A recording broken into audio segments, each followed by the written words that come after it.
Yeah, I know what type of time I'm on when I step in the scene, man. Had them bottles ready, had them sparkles ready. It's gonna be a good night. Last time around, it was different. Somebody tell them pay attention, nigga. That doesn't sound forced. Yeah. Welcome to brand new episode of Another City Opinion Podcast. It's your boy John, my co-host Bree, back in the front, and my guy, co-host Dev, back in the back, hosting the back. We got some, we came back last week. Last week was our season premiere of season 2. We had some, 2 weeks worth of content to give y'all and tell y'all, so we had a lot to talk about. It's only been 1 week, and I feel like we still got a lot of stuff to talk about. So it wasn't even that much of a gap of a break that we took, but new week, new stuff. It's crazy as we speaking. We could talk about our next week's episode, but there's another topic we could have talked about. Even though we kind of talked about another one, the former president getting charged with the Rico, but we can say that for another episode. But Atlanta's going crazy. Everybody getting Rico. I mean, you brought it up already, so it was the same lady who charged YSL. Yeah, and everybody else in Atlanta. And you know what's the funny part? You see when I sent to you y'all seen when I sent to y'all in the group chat? Yeah.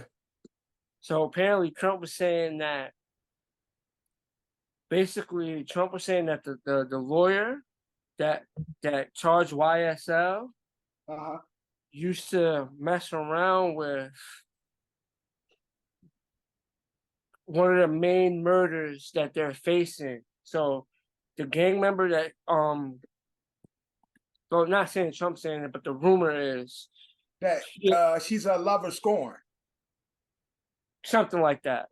That's what the rumors. I'm not saying Trump said it was him, but that's what the rumors saying. The rumors is he used to mess with a gang member back in the day, and rumors are flying that it's that alleged person who has life taken away. I don't know how true that is, but Trump, when it said that, one of his rallies, he was talking about her, and then next thing you know, a couple of days later, boom, she dropped that Rico on him. So, well, Trump, he messed, so he gonna talk all the dirt. But hopefully, I mean, with her trying to give him the Rico, he also able to get himself as well as Thug and the rest of YSL off because of the alleged lover scorn take and shit. I just know she's been like just dropping Ricos on motherfuckers. So you get a Rico. Yeah, you get a Rico. Open. Everybody get a motherfucking Rico. She giving everybody Ricos and shit. So and again, I mean, law enforcement, they are still regular people, so your secrets can come to life. Hopefully her closet and shit is cleaned out, because if not, Trump and his people's definitely gonna find out if it's some dirt. Oh yeah, that's what I'm saying. Him and his people will definitely be the ones to find something, because Trump been finding out, or Trump knows people that would find out dirt. He's been doing this for a long time, so that man got a lot more connections than YSL, her YSL XXL, YMCMB, any of them motherfuckers. He definitely got the connects to take her down and shit, whoever close to her. So there's gonna be a interesting take when it comes to this Rico. He's facing a whole slew of charges. Rico here, this, that, in different states. Even though I feel like none of these charges are gonna go nowhere, it's just the point of don't run. But here's the problem I have with Rico charges. Rico charges is something basically you said. It's conspiracy. Right, that might be true or might not be true. And so that's the problem with, with Trump, is the fact that it might be true, it might not be true, and we don't know it. And well, I mean, that's the worst part about RICOs, because with RICOs, you don't have to prove based on the shadow of a doubt. It's conspiracy or attempt to. So with that, we can say, like, you don't have to commit a crime. or proven to be a part of something. You just gotta be proven to be in the room and that crime was planned. Exactly. You just have to be close enough to say crime. You don't have to have no involvement. You just have to be close enough in proximity. And we can say, based on proximity of your closest to this particular situation, we can in fact say that you could potentially had a part in this. And therefore that's enough for us to hold you in contempt of court and shit, and we're gonna lock your ass up. RICO is crazy. So a lot of times when people get thrown RICOs, it's hard to shake them because again, it's not you're guilty, but you're close enough to a crime. Right. And so it'd be hard for people to shake RICOs. But Trump and his squad is a totally different bunch of rednecks, and this is gonna be some interesting shit. But ultimately, what's gonna happen is he's gonna lose his ability to run, but he's gonna expose far more from that lady than what we think what we think of Trump. Like, I don't think any of us have like this good reputation of Trump. Like, he just this stand-up guy. We know he a fucking crook and menace. So it's like, she's not gonna prove nothing that we don't already think of him. But what he can do is spoil you or soil you her reputation. Right. Yep. His reputation ain't squeaky clean to begin with. But hers, as you know, in her position, yeah. I think she has to come out with something like devastating to his name. So devastating that it's like, oh my God. Like, you get what I'm saying? Like, no, it's not gonna happen. I'm not saying that, Johnny. What I'm saying is for her to get the reaction she wants to get, she's gonna have to come out with something that is so like catastrophic and shit. Where we like, oh hell no. Like, he gotta be beating a dog and she has a video of him beating the fucking dog because everybody knows people love animals. Even, rednecks. So with that being said, it's that type of kind of energy that she has to come out with in order for everybody to be like, oh my God, that bastard. Right. He had to, like, this should sound crazy, but he would have to be, he got a text about 9/11 and left before it happened. Even then, that would be like, that's Donald Trump. But it would be like, but because how patriotism work, the world be like, this un-American, and he's supposed to be president. So it's like, that was so un-American of him and all this and shit. But I don't think it's gonna be anything. But it will have to be something of that level, right, in order for people to be like, okay, to even care, because nobody really thinks we love Trump because we know he's a fucked up person. Right. That's what I'm saying. Like, the whole dog thing would be like the thing that catches people off guard. Yeah, I understand what you're saying, but I don't think she has that, and it's just I think it's something to pile on. I think everyone sees that the Biden administration hasn't been what they've promised, and there's a legitimate shot. If they wasn't charging Trump, well, this is a legitimate shot. When he came around, came back to do that election again, this time around, he'll get the results that he said he got in the 2020 election. I think that legitimate fear of, oh shit, Trump double back, you're going to get it this time. Everybody want Trump out. We got Biden. Everybody's saying like, oh man, this Biden shit ain't it. So Trump can sneak his way in, so they got to do what they got to do to keep that from happening. Yeah.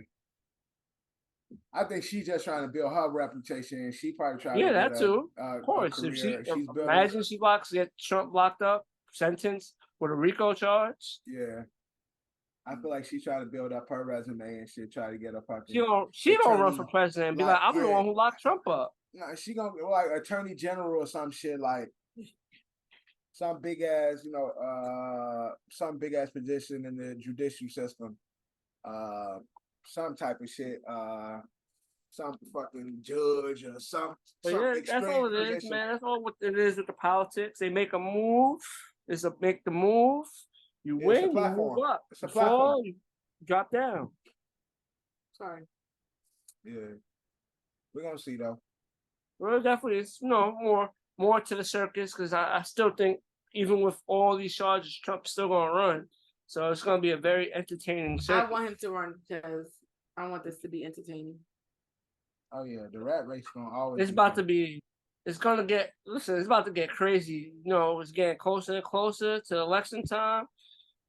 We're almost done with 2023. We're in August, so we got that last 4 months left, and then 2024 is gonna be a whole campaign.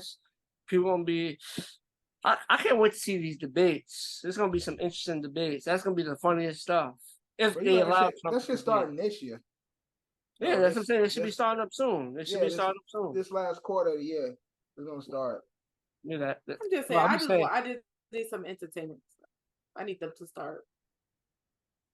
Trump was already doing his rallies, so yeah, like you said, like they should be ramping up. Trump was already doing rallies because he mentioned Shorty used to mess with a gang member, right? Allegedly at one of his rallies for running for president. So yeah, about to be very, very entertaining. Now let's get into one thing we like to cover, and that's the good old list. All these other media outlets and places love to do their lists. We do our list from time to time. Maybe ASO should do a list in an upcoming episode, like a nice solid list. But Complex has dropped their 50 greatest New York rappers of all time. 50 greatest. Y'all want me to run down through the list? Top 10. You gonna run down through the 50? Well, before we get to 10, Ice Spice made number 50. Yes, I know she made the list, which was crazy. Damn, bitch been out for 4 months. It's crazy she made the list. Nikki paid somebody underneath the table. I know she did. Wait, I say y'all want me to run down from 20 down or 10 down? Do 20. Go ahead, do 20. All right, so I'm scrolling down. I'm in the 30s right now. I'm getting there. Yeah, I'm not gonna lie. Alright, see? Yeah. Maybe one day we'll do like a list special, breaking down some of these lists. I just seen the name. Think he was a great artist, but his rise, unfortunately, he didn't get to sustain his run. His run was pretty short. But they had Pop Smoke at 27. Yeah, he ain't did it though. I'm saying I love him. I fucks with his music, but I don't know. Yeah, all right. Go to the top 20 because they be tripping. Number 20, Slick Rick. 19, Big Daddy Kane. 18, Yasin Bey, formerly known as Mos Def. Okay. 17, Cameron. 16, Jada. 15, Big Pun. Okay. 14, MF Doom. I didn't even know he was from New York. 13, Ghostface Killer. 12, Lil Kim. Damn. Number 11, Prodigy. Number 10, KRS-One. Number 9, Buster. Number 8, DMX. Number 7, Nicki Minaj. Number 6, 50 Cent. Number 5, LL Cool J. Number 4, Rakim. Number 3, Nas. Number 2, Big. And number 1, Hov. Let's cut this. Hold on. Give me the top 5 again. Top 5 again. Give you the top 5 again? All right. Yeah. Top 5. LL Cool J, 5. Rakim, 4. Nas, 3. Biggie, 2. Jay-Z, 1. So Biggie don't belong in number 2. Biggie didn't do enough. Biggie had what, 2 albums? 2.5. No, he had 2. He still didn't do more than Nas. He was alive for 2 of them. Yeah, he was alive. Yeah, he was alive for 2 of them.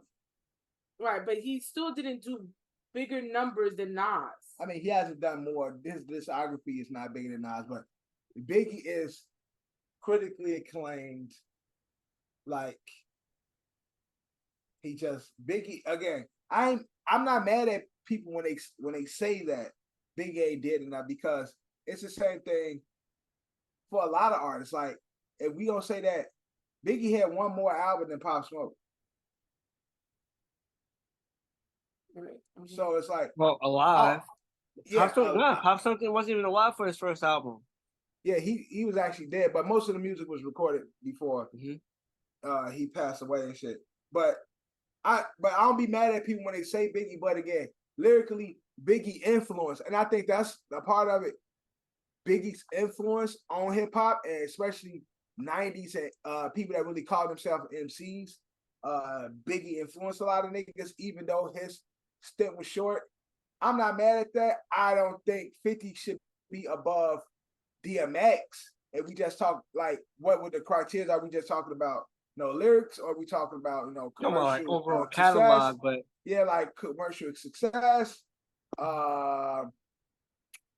like influence. Like I kind of want to know what their criteria was. Like Ice Spice shouldn't been on there at all. Fucking Diddy, although a great entertainer, Diddy ass can't rap, so I don't know why Diddy was on that list. Give me the top 10 again.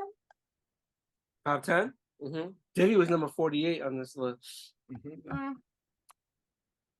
Top 10. Number 10, KRS-One. Number 9, Busta Rhymes. Number 8. Busta Rhymes should have been higher to me, but go ahead. DMX. Number DMX 7, Nicki Minaj. Number 6, 50. Number 5, LL Cool J. Why is 50 even on there? Rakim. Because Ja Rule's not. Ja Rule's on the list. Number 3, Nas. Ja Rule's probably on the list. It's probably low. Ja 37. Well, then 50 belongs at 36. No. What are you talking about, John? 50 took the whole rap style of Ja Rule. I think Ja should be over, because I'm just looking through the list. They got Fab at 32, Fat Joe at 31. Ja should definitely be ahead of them. And Big Pun. He should definitely be ahead of Big Pun. Big Pun. Catalog-wise, but Big Pun's the more superior rapper. Better rap. And that's why I said, what are the criteria? Because if we talk about serious, if we just talk about better rapping, 50 ain't a better rapper than Busta Rhymes or DMX. So he should be ahead of them. But I think 50's influence, 50's commercial appeal played a part in him being where he was. Well, it's up to debate. Biggie can rap. It's just his catalog isn't. Unfortunately, it's 2 albums. You didn't get enough from him. And that's why. But that's why I said I think Biggie is there because of Biggie's influence on hip hop. Although only 2 albums, Biggie has influenced so many people, so many motherfuckers that's on the list were like Biggie kids and shit, like study Biggie. So therefore, Biggie influence on hip hop, true hip hop, still like was bigger than his time here as a rapper, and that's why I think they put. I would say reading the message, it kind of sounds like it was like an influence thing, or why he's at this spot. Yeah, that's why I said. Mixed with his rap ability. Yeah, that's what I'm saying. I think everybody is placed there based on different criteria wise, because I would think 50 is there because of his influence, his moment in hip hop, and how big his moment was. But his rapping ability alone doesn't put him top 10 over the few names that I was looking at that's on the list and shit. But they wasn't, as big as they big in New York, but commercially they ain't as big as 50 Cent. You think Hov belongs where he belongs? Duh. That's the only right answer. Everybody else is debatable. Hov's the only person. Number one's debatable too. What? Number one is debatable too. Right. Nothing Hov does is debatable. It's the right thing. So that's not even debatable. I don't think anybody except goofies gonna debate anybody being above Hov, because one thing Hov has is everything that everybody have on this list at once.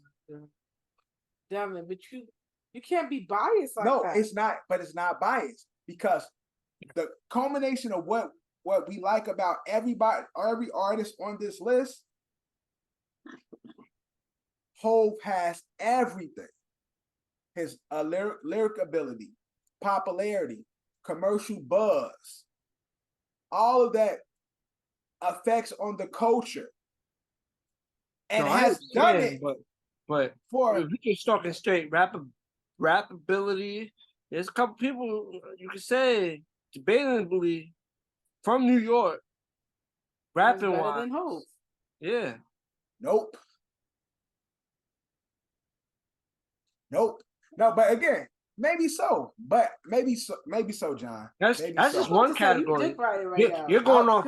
He has all the categories. I'm just saying for one category. That's why I say I don't know the criteria. But anything that you love about everybody on this list, whereas from 50, he gives you the street raw shit, the commercial success buzz. You go to Kumo D or Coogee Rap, lyrical ability, fucking Biggie, lyrical ability, slickness, style, all that shit, LL style, all the shit that you want or that you got from these artists in isolated moments. Hov has been able to give you everything for multiple decades. And that's why I say I don't know what the criteria is, but if you're just looking for a gumbo of a dope MC, I need them to be street. I need them to be raw. I need them to have lyrical ability. I need him to have the commercial records. I need him to have the shit for the girls. He got to have the street records. Got to be slick talker, style, money maker, everything that the gumbo that you want from a true hip hop artist. Hov is the gumbo. So in that capacity, nobody is not comparable in that facet. That's what I'm saying.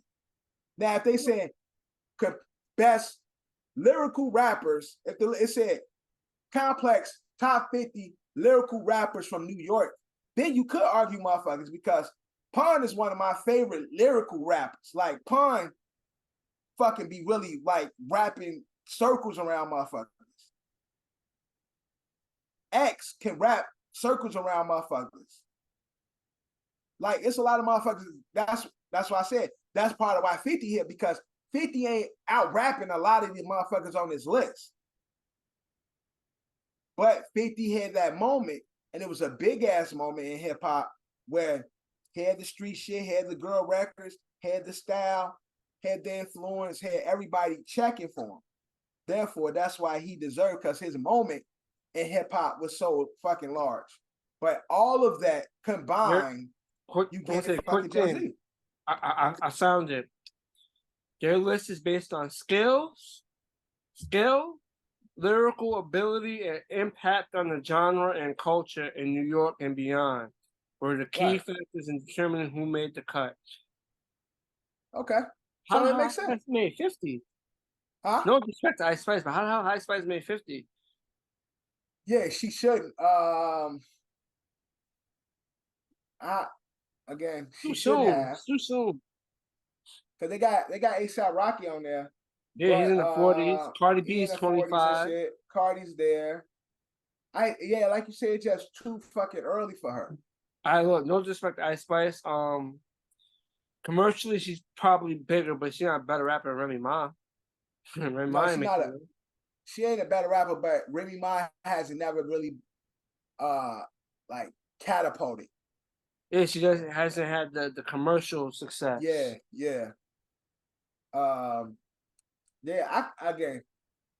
She should have been top 50. She literally hasn't been out a whole year yet. You know, it's crazy. They even have my guy Lloyd Banks on here, man. That's crazy. Because again, Lloyd Banks can rap, but never had the commercial appeal. He had it in the beginning of G-Unit, but then he had the G-Unit 50 Cent appeal. Yeah, but he still had a solid solo album. even though it was June a bit. All of them did. Every last one of them did. Yeah, Hunger for More was still a solid. It was a good album. That's good enough compared to shit. If Ice Spice can make it at 50, but or he can make it at 50. Yeah, but Lloyd Banks don't stand alone.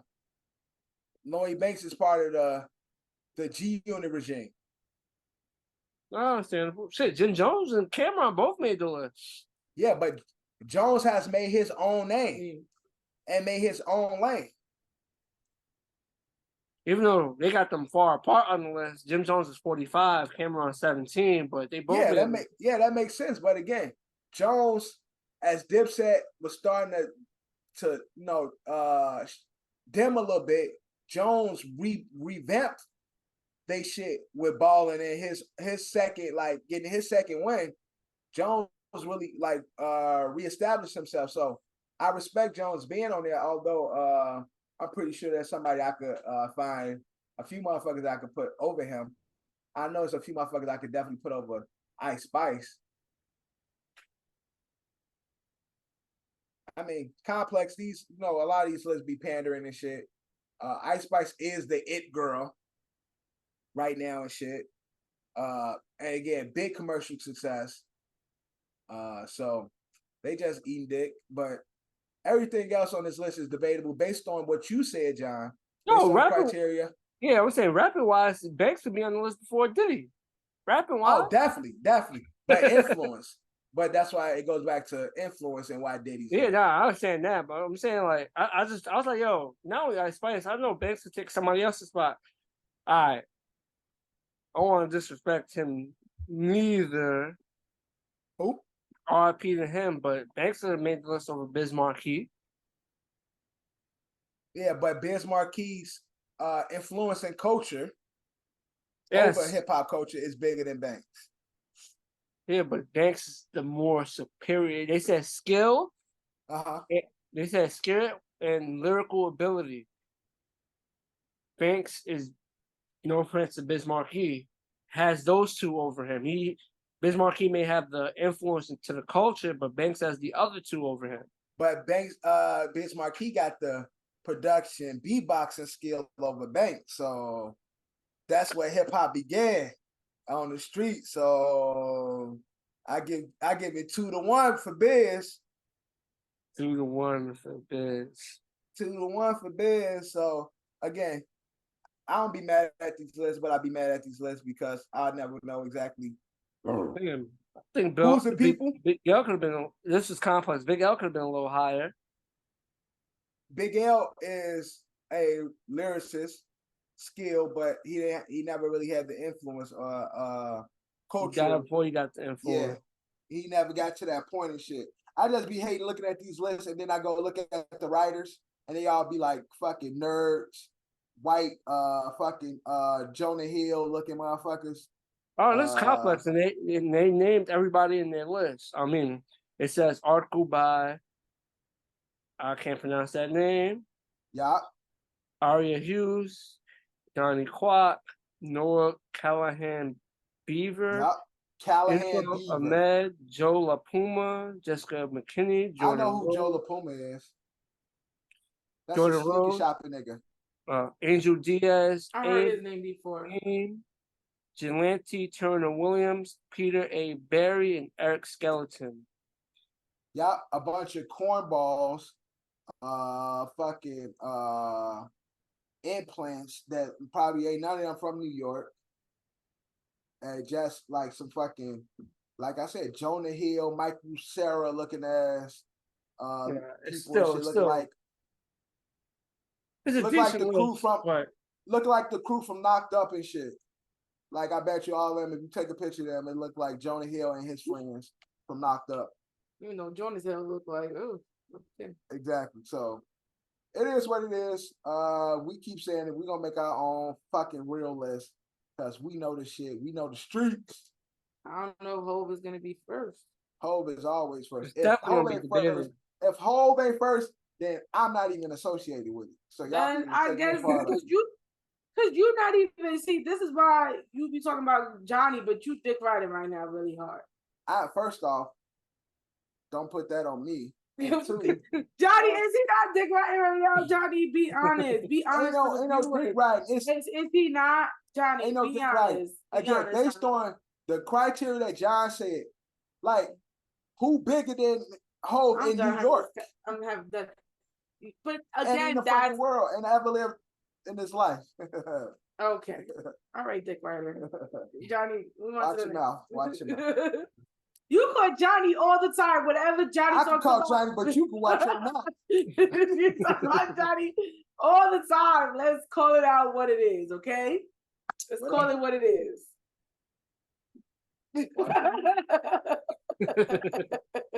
Listen, man, it's all subjective. It's all for debate. Right. Well, according to Devin, it's not up for debate, but pretty sure people would say Jay is not the best rapper alive. But okay, some people argue it's Kanye. People argue a lot of shit. People be delusional though. Okay. So move on. But keeping the hip hop and what influenced Complex to make this list is New York's contribution to hip hop. And at the end of the day, hip hop was born in New York. Hip hop became hip hop in New York, and hip hop just celebrated its 50th anniversary, its 50th birthday. Hip hop turned 50. So what's your overall, just one thing about hip hop that I enjoy? Well, first off, happy birthday to hip hop. Happy 50th birthday.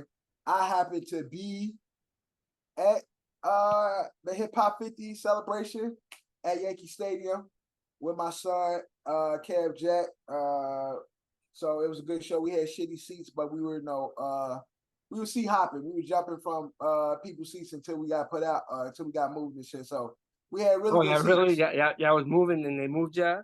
Yeah, a few times, but we got some good seats that literally nobody showed up for. Well, they did, but somebody else didn't show up, and they were able to take the other people's seat, and they let us stay in their seats and shit. So, overall, first off, hip hop is everything to me and shit. It's been my life, all my life. It's the only thing that I love more than myself. And my kid and wife, yeah, they come in there too. But hip hop is just everything to me and shit. So to see it make it this long, to be the world's music is dope. I consider myself a part of this hip hop world that people love, although I'm like a redheaded stepchild because nobody really know me. But at the celebration this year, it was dope seeing some of my favorite artists growing up.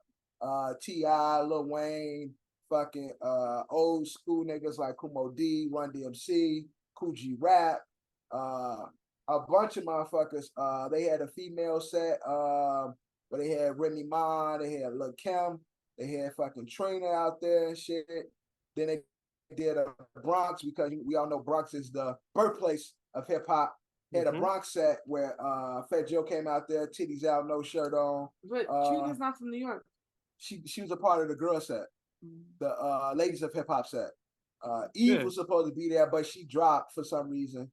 But the ladies of hip hop set was Remy Ma, Trina, and But I'm just saying, Trina's not from New York. No, but she's a lady of hip hop. T.I. and Lil Wayne. But they had acts that wasn't from New York, like yeah, T.I. that's what I said. T.I., Lil Wayne, none of them niggas from New York, but they were there because they are part of their contributions to hip hop. Is important. We all know that the A and the South has been, holding down hip hop for quite some time right now. But overall, it was just a dope show to see so many legends and shit. Dougie Fresh was out there. He did some long ass beatbox set. Slick Rick was out there. Even Peter Guns came out and shit. Like it was a lot of just dope people and shit. Shit went on to like 2, 3 in the morning and shit. But just the celebration at Yankee Stadium in the Bronx, seeing all these old motherfuckers dressed up with they Velcro suits and velvet Kangos and fucking big ass glasses, big chains. It smelled like fucking weed all through that motherfucker. And the police was around. So that sounded like the block in every neighborhood and shit. So it was just dope to be a part of it. Shit. Lauryn Hill was there, although she sounded horrible, but I love Lauryn Hill and shit. It was just good to see her. That was my first time ever seeing Lauryn Hill live and shit. But overall, just a dope experience. And you know, I love hip hop. Common, they did a Chicago set. Had Common, Lupe, shout out to the city. They say Shot City. Y'all know where I'm from. So they did a Chicago set. Show love to my city and our contributions to Chicago and shit. Played a little Yay and niggas. I wanted to see Chief Keef come out though. That's what I wanted. I wanted to see Chief Keef do the Don't Like and shit. That would have been fire to me. But man, and what if Kanye would have came out? Or Yay, or they ain't have Hov, they ain't have Yay, they ain't have 50, they ain't have Ja. Ja Rule ain't go? No, Ja Rule wasn't there. Derek Jeter came out, Big Bronx Energy and shit. I would have thought at least Ja Rule would have been there. Yeah, Ja wasn't there. Ashanti was there. She performed with Fat Joe and shit. But overall, it was dope. I would like to see more of these every year, every hip hop birthday. They should have happy birthday to hip hop at Yankee Stadium every year and invite different acts and shit that's contributed a big part of hip hop. Oh, that would be dope. Yeah, that would definitely be dope. I know Luke Williams, y'all know Uncle Luke. He was upset because he was talking about Florida did get a mention and their contributions. So he felt like Florida should have their own set. Like Trina is Trina. Like what Florida has done when it comes to big with him, fucking Trick Daddy, Pitbull, like they had their moment as well, and it should have been highlighted. Plies and shit, like they done their thing too. So as we start to do more of these, true. They could have brought out Rick Ross too. That's Florida. Yeah, exactly. Rick Ross and shit. So it's like, you know, they didn't have that moment and shit. That's what he was talking about. Like they try to hide Florida's contribution. Snoop was there too. It was a lot of motherfuckers there. Snoop performed, or he was just there chilling? Snoop was performing, but most of his performance was other people. He had Wiz come out. He had Scarlett come out. Fucking Too Short perform, blow the whistle and shit. Cause that's my shit. What's my favorite word? Bitch. Everybody went crazy and shit. But overall, it was a dope concert and shit. Like I said, I just hope they do this every year. Yankee Stadium, birthplace of hip hop, different fire lineup, like almost like a fucking Dreamville Fest or some shit, like every year, you know, type of shit, like a festival, hip hop festival every year. Yeah, but like the next year they could try to get a Yay or a Hov or somebody. Yeah, that's what I'm saying. Make it like a 2-day event and shit, where it's like celebrating hip hop and shit. Day 1, day 2, where they're able to have more acts that's contributed and shit. I think that'd be a big look. And it'd just be a tribute, you know what I'm saying? Yeah, like, exactly. Diddy, all them and shit do bad. Like it's so much shit they could have did. They could have did a Bad Boy set. They could have did fucking G-Unit set. They could have had Cam. Cam was there though. I went crazy when Cam went up there and shit. Cause you know, me and my little bro, Hop, we used to big Dipset fans and shit. So when Cam was rapping, I was on like one of the few niggas standing up like rapping word for word and shit, like going crazy and shit. Niggas looking like, yo, look at this nigga. But yo, overall it was dope though, man. I enjoyed myself, man. Happy birthday to hip hop. When they do the Dipset set, you just gotta pull up with the all pink. Word. Next time and shit, I'm gonna come with the the either all red, all pink, or a big ass bandana, with a Dipset bird on, or the purple on and shit. Yeah, I recommend the all pink because red is still gang colors, and you don't want to be walking around. Nobody cares about gang colors no more. That shit's corny. Corny people still live in this world. That's true, but I ain't worried about these niggas. Niggas Unfortunately, corny people still live in this world. But yeah. And the crazy thing is, this event, no bullshit though. Like, it was just all vibes. If anything, that's one of the best parts that I took from this. Like nobody was on no bullshit. It wasn't on niggas wasn't on that game banging shit. None of that. Niggas really came there to vibe and celebrate. Mm-hmm. So the right lineup gonna bring the right energy. It was no LL Cool J. Like it's a lot of legends that didn't get a chance to bless the stage. And I think if they continue to do this every year, we'll get those performances from the legends that we love. No Busta Rhymes. Well, like Busta's on tour with 50. Yeah, exactly. So yeah, that weak ass tour, they could have stopped and came to the Weak Hip ass Hop tour. 50. You see they get their championship belts. 50 selling out shows where current hot artists today is out here canceling shows. Nigga, so is Bow Wow. They ain't saying nothing to me. No. Come on, man. Shut up. Bow Wow selling that can sell out the same places 50 selling.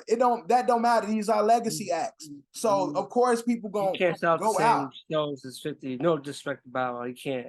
Bro, Bow Wow is selling out arenas. I'm pretty sure 50 is selling out arenas as well. It don't matter. I'm not comparing the two. I'm just saying they both have the ability to sell out arenas. 50 selling out arenas, Bow Wow selling out arenas because they're legacy acts. Different crowd, different people coming to see them, but they're both doing the same thing but different. So you saying he's selling out places where other niggas cancel. We just said the same shit about Bow Wow in the beginning of the school year, beginning of the year, because niggas cancel their shows and Bow Wow and they disrespect Bow, but Bow sell out when he do those Scream tours and all that shit. So it's the same fucking thing. All I'm saying is Bow Wow could have been there. Jermaine Dupri could have been there. They could have been. They could have been at the Hip Hop 50. But what I'm saying is, Bow Wow's tour is a collective. It's not Bow Wow's tour. His tour is named. It's a collective. It's promoted differently. Right. That's the only difference. But I understand the point you're saying. But the difference is one is promoted as a collective. Bow Wow's the headliner though. It's the Scream tour. Yes, it's the Scream tour. Because again, the legacy has always been Bow Wow has been tied to the Scream tour. That's been his tour. Yeah. So it's been one and the same. Although I understand, but 50's tour is really 50 Cent, the Final Lap tour. That's what it's called. His name's in the tour. Right, exactly. Because that's how 50 has but they're doing the same fucking thing. You saying what I'm saying. It's the same thing. They selling out arenas. We're just gonna because talking about dick eating, you want to talk about dick eating. We casually passed this. We're gonna casually, bro, at the end of the day, one it has more acts than the other, and that's true. That is true. That's true. It's 50, Busta Rhymes, and Jeremiah. Okay. And then you got everybody else that's part of Bow Wow's tour. I don't know who's a part of Bow Wow's tour, but I'm pretty sure there's a nice amount of people on it. I just know when people think of Scream Tour, they think of Bow Wow as the headliner, and they think about the reminiscing of how they felt during that time going to see these tours, and that's why that shit was selling out. It was, you knew you was gonna get like all the popular artists. You got all the guys. But you just said, and this is just coming from a girl's point of view. When I thought of Scream Tour, I thought of B2K, right? Chris Brown, Bow Wow. I didn't just think of Bow Wow. Like I thought of all the popular artists at that time. So you thought like Chris Brown, Omarion, B2K, and Bow Wow. You thought of them. So right? Are they on this tour? Is Chris Brown, B2K, Omarion on this tour? No, they not. Look, Bow Wow is B2K on there. was on the tour. Is on the tour. A tour. What are you talking Who's about? B2K? On the tour. Who on B2K? Because none of them niggas even like each other. It doesn't. You don't have to like somebody to, but they were on the Scream tour. They were on the tour. What are you talking? They were on the entire tour. They were on the Scream tour. You didn't answer my question. I'm not sure. I know they were signed up to be on the tour, Devin. Yeah. I know they were on the tour. Like, you just asked if B2K was on the tour. Yes, they were on the tour. So the last Scream tour, it was Wayne Moore, Papa J, Young Dylan, That Girl Lele, Bow Wow. So he couldn't even get good lineups for his concert. So if he's able, with those names, half those names are new names. If he's able to sell out arenas with those new names, what does that say? What are people going to see? Again, you just said, when you think of Scream Tour, I'm pretty sure those people did not read the lineup, because if they did, I'm pretty sure they wouldn't have gone. People ain't signing up for no Scream Tour or any tour without reading who's on the lineup. Okay. And again, I'm saying that, yes, 50 Cent is the 50 Cent tour, the Final Lap tour, featuring Busta Rhymes, Jeremiah. That's true. 50 is the headliner. But when the Scream Tour, as it relived himself, Bow Wow has been the face of pushing the new Scream Tour. And that's why everybody else been interchangeable, because Bow Wow's been the face of it. And that's why he's been able to talk his shit. Because when people talk shit about him being corny and being lame, he's able to say, yo, I've been selling out these arenas and shit. Because everybody else been interchangeable. And so, yes, because I remember at one time, Sammy and all them was on when they first started redoing the tour the last couple of years and shit. Like, the lineups has been changing. Right. You looking at the Scream Tour for this year, that hasn't even sold out yet. Hold on. The Scream Tour for this year is Young Lele, Dylan, Wayne Moore, Papa J. That hasn't happened yet. So that hasn't sold out yet. But if you want to look at Scream Tours from the previous year and who was on there, let's look at that, because what you're looking at is at the 2023 that hasn't even happened yet. So let's look at the 2022 and who was on there.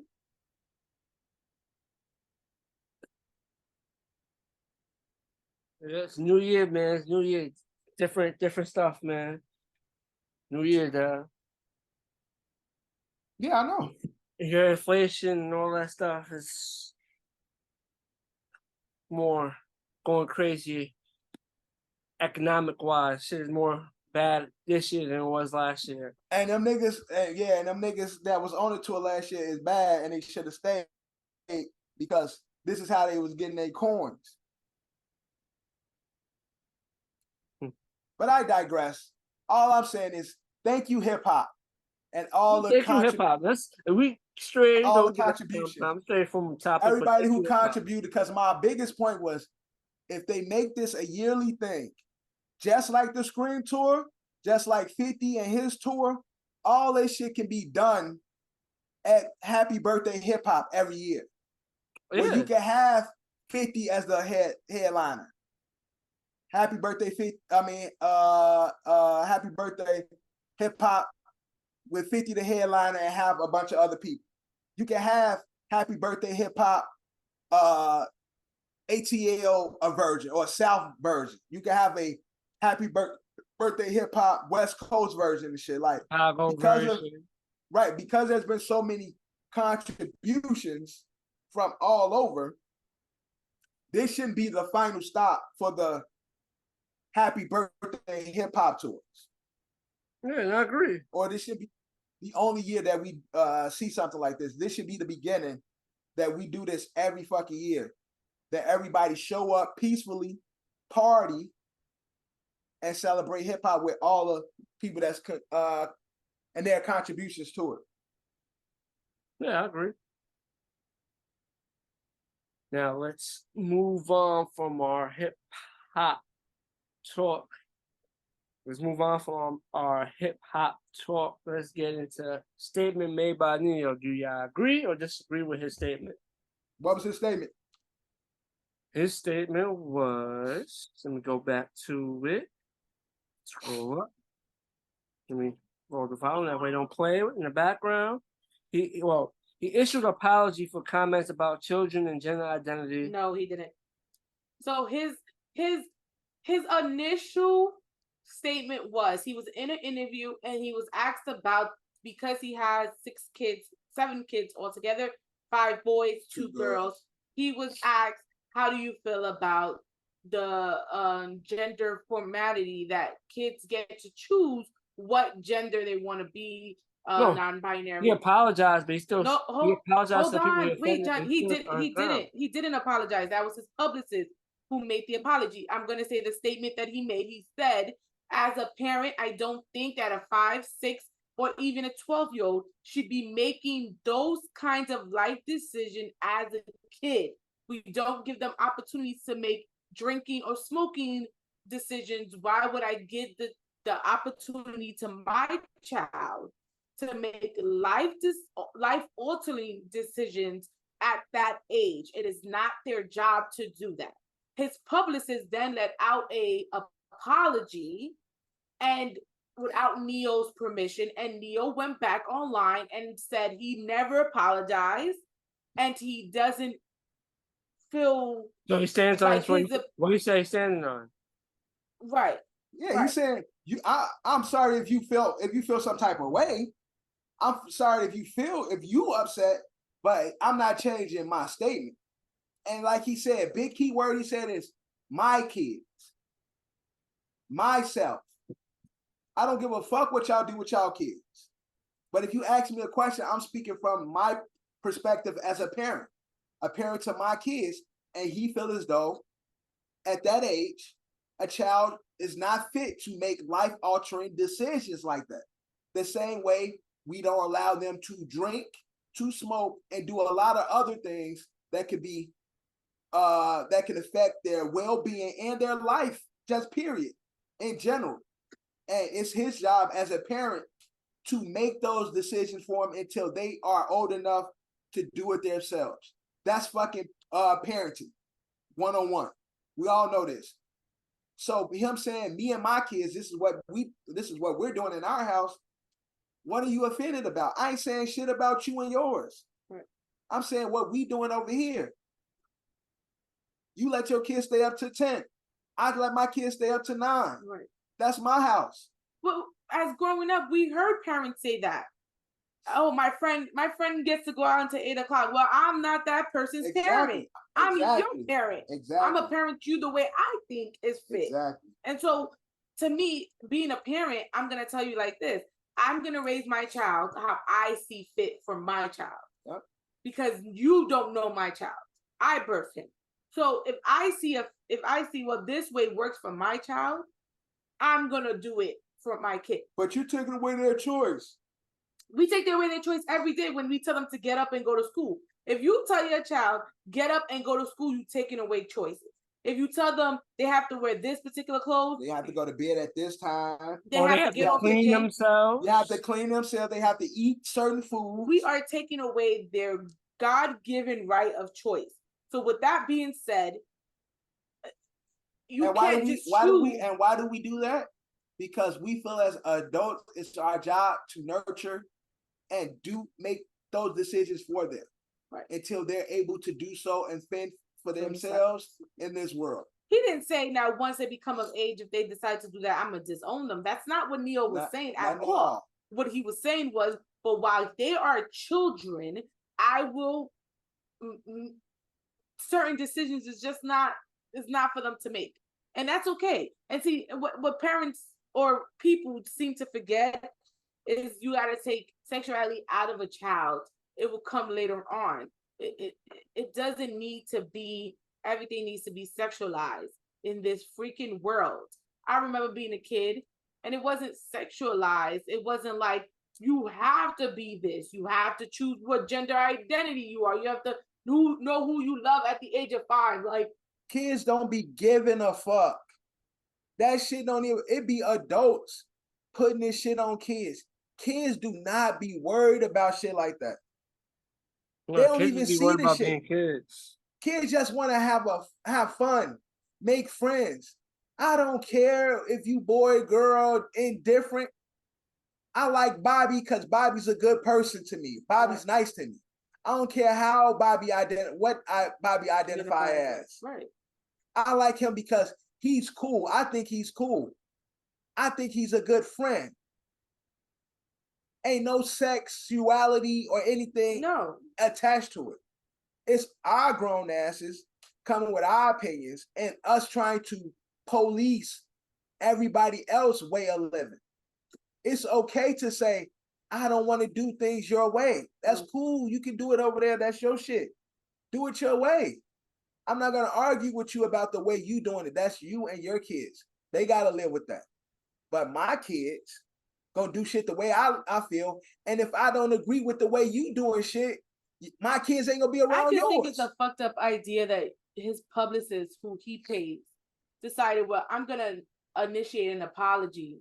Because they trying to do damage control. Yeah, damage control. Because they know we live in this world where everybody hypersensitive. Well, the publicist ain't wrong. No, the publicist ain't wrong because you are wrong. You're as a publicist, you're supposed to talk to your client before you make any rash decision and make a statement like that. But the publicist's job is also to keep your client's name clean. So when they but Johnny, I have never heard, even when that shit happened with Kevin Hart and his publicist was telling him behind closed doors, like, yo, you need to say sorry. And right, but the publicist still waited. Kevin said no. Right. The publicist came, drafted up a notice like, yeah, we're going to do this. This is what you're going to say. And Kevin said, no, I'm not saying that. That's not going to be my message. I get what John said, because the publicist's job is to keep you cookie cutter. Right. Keep you in grace with everybody. But generally, before they press the button on shit, hey, this is what we're doing. This is what this is what the message I'm trying to put out. And then you give them the go. Right. I think this publicist jumped the gun, and now you look like a stupid ass because you put out this fake ass press, and Neyo like, nah, that ain't me.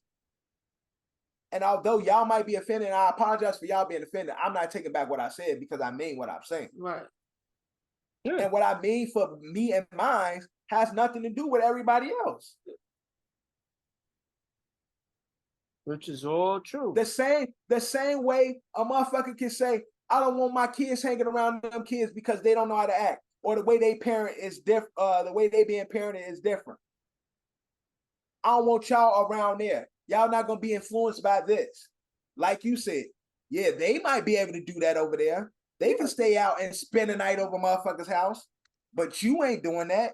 And that's what that was the number one line in my house was, because kids initially they look around, they're like, oh, but he gets to do that. And Dorian started to do that at one point, and it was like, but I'm not his mom. Especially with like Fortnite, where he would be like, they get to stay on until like 10 o'clock. Well, we're not their parents, we're your parents, and so we're gonna do what we think is fit for you, not for them. And so Neyo's original line, I totally wholeheartedly agree with. And I might get backlash for that, but that's okay because I agree with Neyo in the sense how I raise my kid. How I raise my son in this house is law, and period. It is what it is. If you don't like it, that's your business. You continue to keep raising your kid the way you see fit. But you're not gonna tell me how my the way I feel like is right for him is wrong because it doesn't fit your agenda. That's not how we do it. Crazy world we live in, man. He could kiss my ass with that. And I'm happy Neyo stick to his gun, because a lot of times you get everybody backtracks and you get nervous because they canceling people and you're like, and at the end of the video, Neyo was like, if y'all want to cancel me, that's cool. I guess there will be a world without Neyo. Like, and I'm stick to it, Neyo. Stick to it, because come on. Yep. Shout out to Neyo. Yeah. Now we're going to get into some new music video by Usher starring Keke Palmer. You think this is a petty move or this was planned the whole time?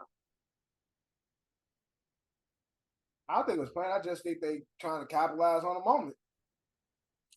It's So you're saying they're trying to capitalize, but do you at all think this was petty on Keke Palmer's part because the whole situation is due to her what she wore to Usher's show?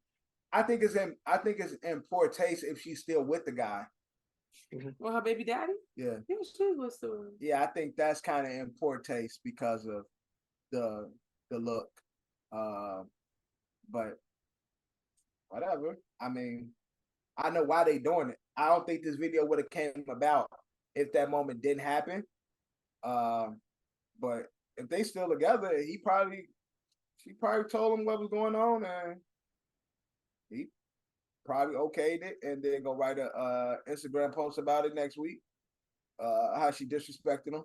So I think his Facebook and Instagram is deactivated, but okay.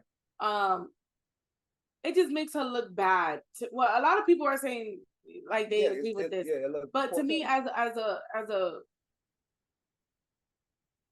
a mother of a boy, I'm pretty sure when her son grows up, she wouldn't want nobody doing him like that. And so you gotta remember, like, you a boy mom, right. So you treating this nigga like that, and you doing all this shit, whether it's getting you a coin or not, right. That shit is petty to me. So you had this baby, and then you decided to show up and show out, showing titties and ass now, because you was doing that prior to the baby, and now you have this whole "oh, I'm free" thing. Like, bitch, and you should have stood free and be freaky free and single and without a child. You know what I'm saying? Like, but then she want to get the titties and ass that she got now. So having the baby has helped her a lot. Well, I hope she keeps her morale. I hope she keeps breastfeeding, because once you stop, your boobs go back to the little flat chesties that she had before. So I hope she keeps continuing to breastfeed that baby up till he's like 4 or 5. The flat chesties. Baby gonna suck her dry. Baby gonna be like, I'm tired, Mom. Well, 2 days. You gotta keep sucking these titties. Well, too damn bad. Again, it's in poor taste because of this. Not a highlight in her career. Like, this not something that's like, yeah, her people being I guess attracted to her more. Yeah, that's a highlight, I'm sure, for her. But the whole debacle between her partner and Usher is not a good moment. So for her to have this video now with Usher, it is poor taste. And that's what most people are saying. Like, even the people that was like Team Keke with this whole situation is like, damn, okay, you doing too much now, because I'm not gonna embarrass my nigga. Like, that's the thing. Like, a lot of women are looking at it like that. Like, if I was her, yeah, I know he was okay before I left out the house, but I'm not gonna poke the knife into the wound that's already open and shit. Like, right. I don't know for Usher for fucking around and fucking with girls, and it just so happened she was chitty. She looked, and she did chilly. She did do that. In the TLC documentary. Now he in like, oh, this type of shit with her. Like, okay, all right, Neyo. All right, Usher, have a seat.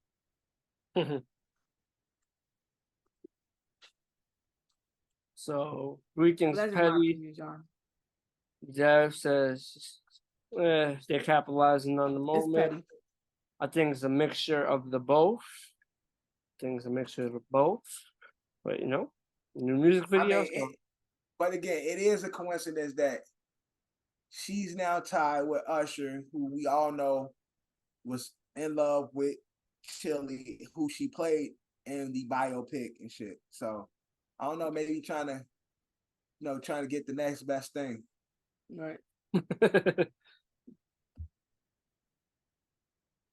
That's hilarious. But now, from one situation to another, it was a few weeks back, a viral video with the lady going crazy on the plane because she apparently seen or was sitting next to someone who she felt was not human. And now, weeks later, she may have made a statement. What's your overall thoughts on the statement? I don't really care about the statement. I care about the conspiracy that everybody's saying that ain't the woman. That's a fucking stunt double. Time out. Go back to Keke. What happened? Quick second. Drill, Keke, there's Usher. Pause, Chili. rewind. So it's just been announced as of right now, Keke Palmer and Darius Jackson have officially called it quits. The source confirmed to ET that Darius felt embarrassed waking up to Keke Palmer and Usher's new video on Wednesday morning. So she didn't even tell a nigga she did a video.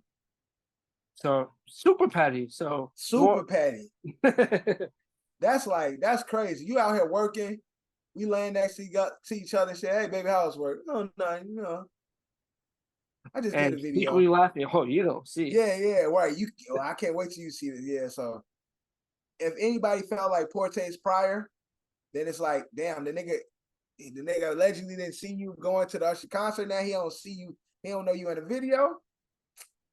Damn, Keke, that's not ladylike.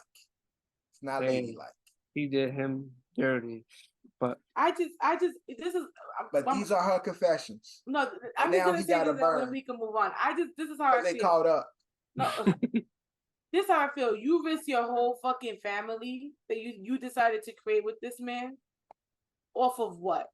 A viral moment. A viral moment, and him saying that this is not how he expected the mother of his child to dress.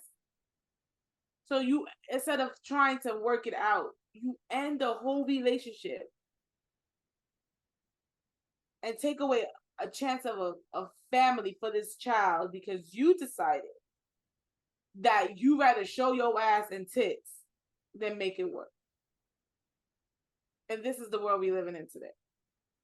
But I think that's honestly with anybody who's in a relationship, right? Male or female. If you have a partner who like dress a certain way, you've been knowing them for so long, and then some life change happens, and then they start to get overly sexified. Right. First off, you're looking at it like that's not the person I dated. So this ain't even who I was attracted to, for one. Right. And two, you obviously ain't doing it for me. Right. Because you wasn't doing it for me prior. Right. So in two facets, you look at it like as a partner close by and shit. And again, whether it's male or female, you're gonna be looking like, damn, like again, you switching it up. Like, right. You ain't doing it for me because you never took the initiative to do that until this life change happened. Whatever it may be, you didn't do this before. Right. This wasn't a person that I initially met and I was attracted to. Right. And so now you doing it, it looks some type of way because it's like, damn, you definitely ain't doing it for me. No. So who you doing it for? And what attention you seeking? Right. Because you got mines already.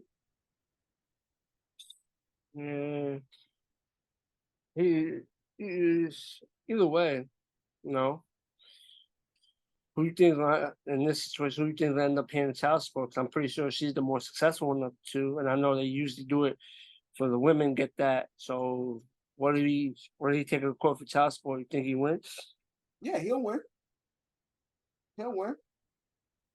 Oh, that'd be imagine she'd be super petty and make him pay child support on top of all of this. Unfortunately, because she probably I don't know his lifestyle or what he has, but I think she is the predominant breadwinner, and so more than likely it would be like a shared custody situation, and due to her schedule, he'll probably get child support and have like main custodial parenting rights because his availability is better than hers. But it's unfortunate that again, a viral moment straight ruined your family. Good luck. I just wanted to bring that up. That's a great thing to break up because again, I thought I didn't know that the guy didn't know. That's like, again, that's a big like. It's super deceitful. It's like, but when she doing shit like that, it's like she don't care anyway. She's out of it already. Right. So at that point, she like, fuck him. I hope he see it. Yeah, I'm again, like you said, laying there with him. Just can't wait to like it be unveiled and shit. So it's crazy. All right, John. I'm sorry. Go ahead. Now, fast forward, we was getting into a new topic before we had some, breaking news to address on the topic we was just speaking on. Back to Lady on the Plane. You know what this reminds me of? You ever seen the video where the guy supposedly seen a giant in the mountains somewhere? Yeah.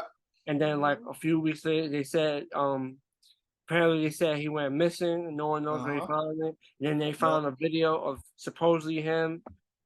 You know, it's crazy. The setting's almost similar, like a white wall. You don't really see nothing in the shot but the person. Yeah, you don't see nothing around. Just see them making a statement or trying to denounce what they previously said. So yeah, I don't know. But see, at the same token, this character, who again, social media saying it's not the same person. She didn't even indulge or what she experienced. She just was saying like, thank everybody for the support those who sent in, my family. Thank you guys. It was a funny moment. Mental health is important. But she didn't really talk about her experience in the moment or what she thought she saw, what she felt in the moment. And again, she was all shaky and shit.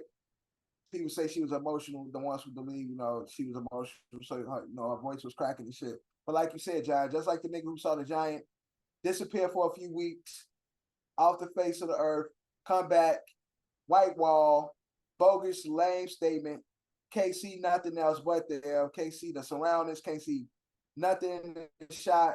So it's still a little weird. And a lot of people are like comparing that video to the video of the girl, the original airplane video, saying faces don't look alike.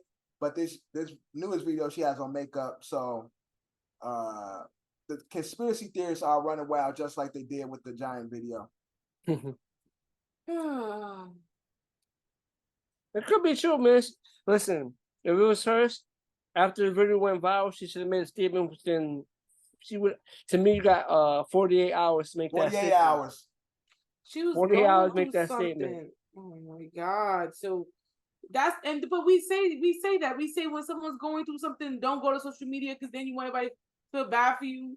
She was going through something. She clearly said she was going through a mental breakdown, and y'all want her to come on social media where they bashing and making fun of her to make a statement so y'all can continue to bash and make fun of her. I don't need to make a statement. All she had to put on her Instagram story was aliens. That's all she had to put.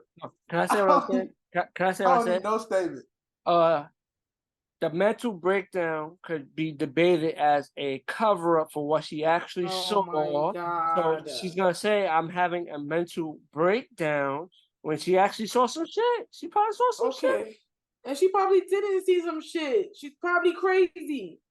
I don't think so, man. This world got some crazy stuff in it, man. Yeah, the same people who sit on the train and think everybody's a demon and we call them crazy. Or that lady who pulled the girl's hair because she thought she was... That bitch was crazy. She's crazy. Well, so we get to choose who's crazy and who's sane. That's crazy to me. No. Yes, you do. Yes, you do, Johnny. You just said that's a cover-up. But it's okay to say... Did she say she was having a mental breakdown within 48 hours? Or this week later where she could prepare a statement and say she had maybe she was going through the mental breakdown, Johnny, so she didn't have time to think about, let me go to social media to tell everybody I'm having a mental breakdown. Because social media ain't shit. She don't owe y'all nothing. You don't have to go to social media. But you know the crazy part? You don't have to go to social media. You go you go tell a reporter, yo, I seen an alien on the plane. You don't gotta go to social media. You tell your story.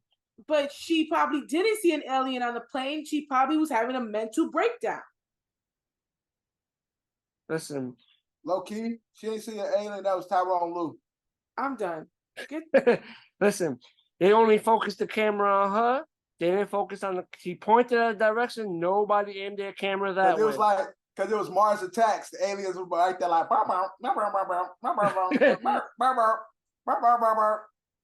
read the If card. it was alien on the plane, don't you think other people would have saw the damn alien?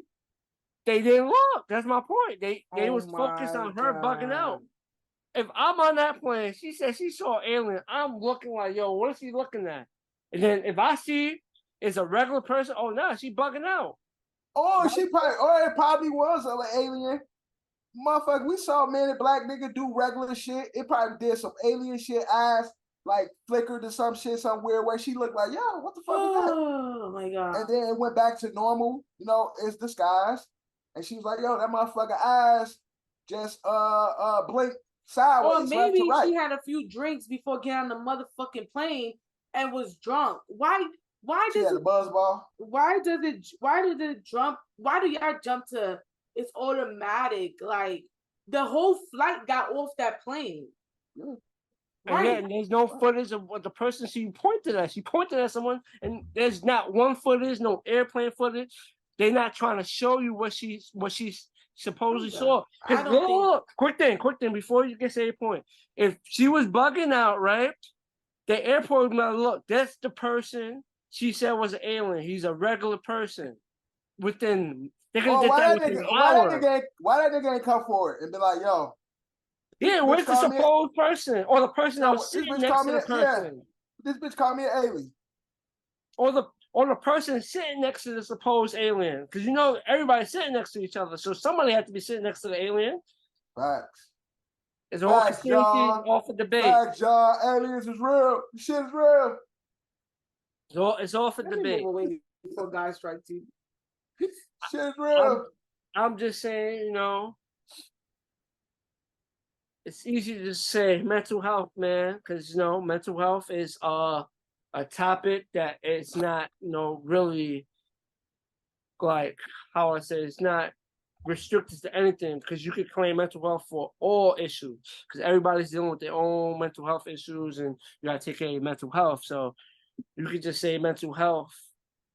At this point, you can just say mental health for anything.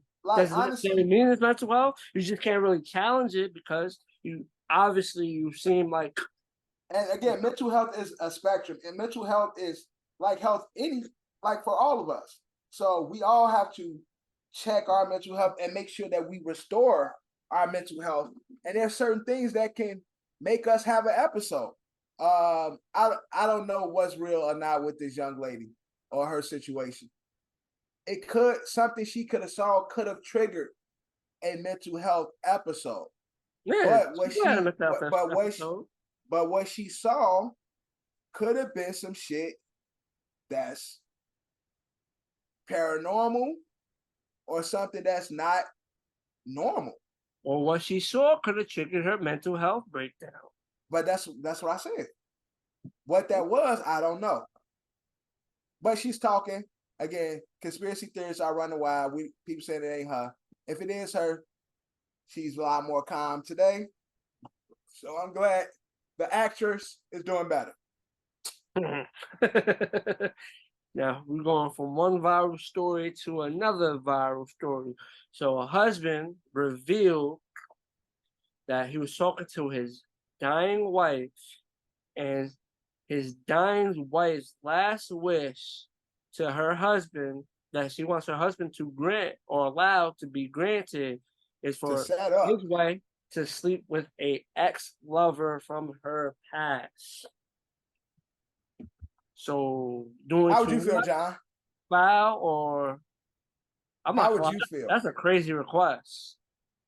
So, because again, it's like, so you're in this situation where this is your life partner, right? Life partner. You're losing your life partner. The love of your life, the person that means the world to you, right?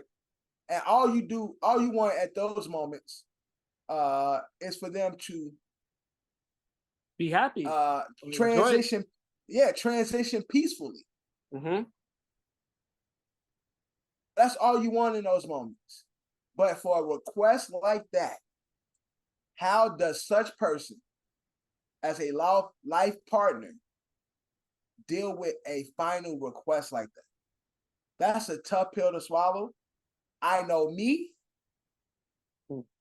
Go ahead. I hope he fuck you to death. And if not, I'm gonna help you get there. Michael, that's really the audacity to ask some shit like that. I get it. PLP. What's that? No. PTP. No, PTL. What the fuck? PTP. PTP. PTP or PTL? Which one? PTP. Pull the plug. Cause she crazy now. Let her go. She ain't rap type. It ain't all there. Let her go.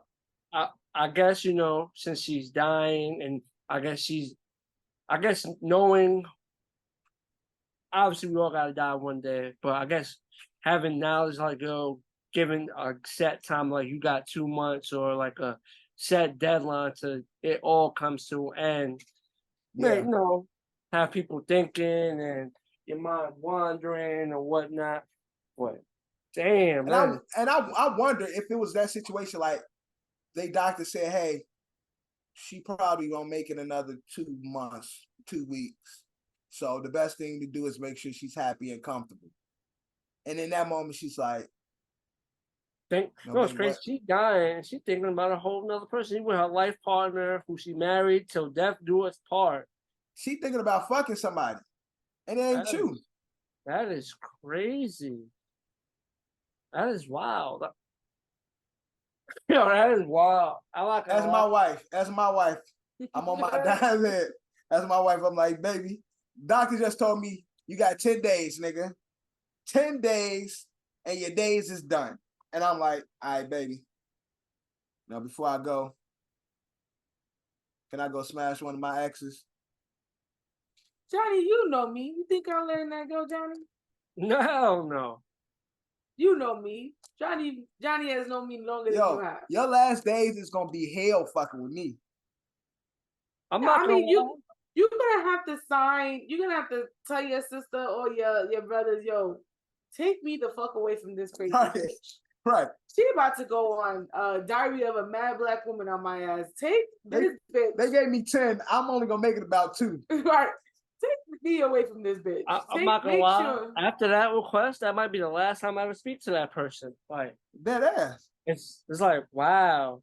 I'll let it say what I say. It's like, yo, and the crazy do thing as is, you wish. Yo, I ain't gonna be around. Yo, but how do you even swallow that? Because not only are you making a request like that, but I'm preparing myself for a life without you. I'm preparing myself and the people around for a world that you're not gonna be here for. You can't just turn off your emotions if that's your life partner. No, I agree. You just can't do that. But I'm just saying, at that point, what she did was just rip the whole Band-Aid, band. She just ripped it off. It's like, but shit, you can't even mourn now. Because it's like, bitch, die. But let's just be honest. What she's basically saying is, you never fucked me right, and I want to be fucked right one last good time. That's what she basically said. Like I said, that's the end of the conversation. You live your last couple hours thing. Yeah. Oh, yeah, I'm gonna pay for that funeral too. What I'm saying to you, what I'm saying to you is what she's telling him in his face. You've never fucked me right, but look, I need this before I go. I need to be fucked right. Like I need this moment again. It's her right to, it's anyone's right to say what they're gonna say. But you're entitled to your happiness, but yeah, again, that's how you feel. Sure, all right. I'm laughing. Yo, see, that's gonna turn them. See, that's obviously, some people feel like anger and sadness when the person dies. Bro, it's a lot of emotions you're gonna get at that moment. But when that happens, a lot of that sadness is gonna be absorbed by more anger. So it's like, ooh, yeah. We talking about mental health. That's how you make a motherfucker have a mental breakdown. Yeah, every day. I've committed Bro, I've committed my life to you. We've been doing these doctor visits. We've been going through treatment. I've been nursing you. I've been doing all this for you. I'm pretty sure he paid for her insurance. I'm paying for everything. I'm trying to make sure you good. And then one of your last requests is, before I go, I need to fuck on my ex. Nah, you gonna fuck that person up. Yeah, Wow. you going to bed like this bitch. You waking up like this bitch. Like, No, really? you're not waking up there. You waking up looking like, how I'm gonna kill this bitch. You just honestly, you probably in a fucking daze because it's like, she really asked me that. The audacity, the I boldness. swear to God, I'm gonna look at you like, how I'm gonna kill this nigga. And I won't get jail time because this motherfucker's already dying. Now, how am I gonna kill? Your time runs up, right? And now you at your funeral. Well, everybody at your funeral, you ain't there. You gone already, but your body's there. Bitch, I'm flipping your casket in front of your family. I'm flipping your casket. I'm going out flipping your casket. And I bet, but Buddy better be there. Because me and him shooting him. I'm coming in with my whole family. We shooting this shit up. Bro, that's wild. Yo, you gonna be on a meat hook as my punching bag. That's crazy. It's just like the gall of people. Like, and she's a sick person. So it's like, you want to be empathetic to someone who's dying. But damn, ain't that much empathy in the world for you to request something like that. That's a wild statement. But do y'all want to play guess ethnicity? Oh yeah, I love this game.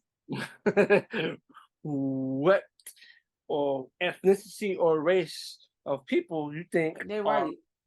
Is she from the Caucasus Mountains? It doesn't really. Didn't say. I don't think it said a name when it was sent. I don't think it gives much details about. It has a picture of two white people though, as the picture though. But they don't really get their names or information and shit because somebody probably giving her dead ass death threats. Die sooner. Like, that's crazy. Can't make this shit up, man. It's the world we live in. Of course, I'm just reading the comments. Of course. Hold on. Jesus, take the wheel. Don't divorce her. At her last breath, tell her I stayed with you only for survivors' benefits. Oops. Machine unplugged. Sorry. Yeah, someone said I would let them. It's not about you. They connected. She's dying. She asked, not did it behind your back. People are so worried about sex. It's sex. I wouldn't deny anyone their last wish. I wouldn't make it personal. That is wild. Motherfucker, okay, if they connected, play Uno together. Yeah, at that point, I'm thinking like one last time. How am I sure this was happening while we got married now? Exactly. This shit probably been happening throughout the course of our marriage.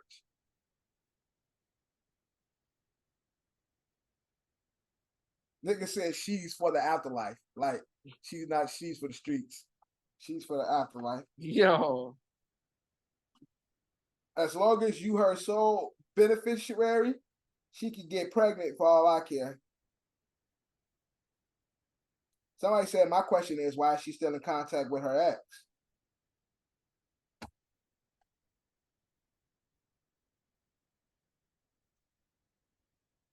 John. Crazy stuff, man.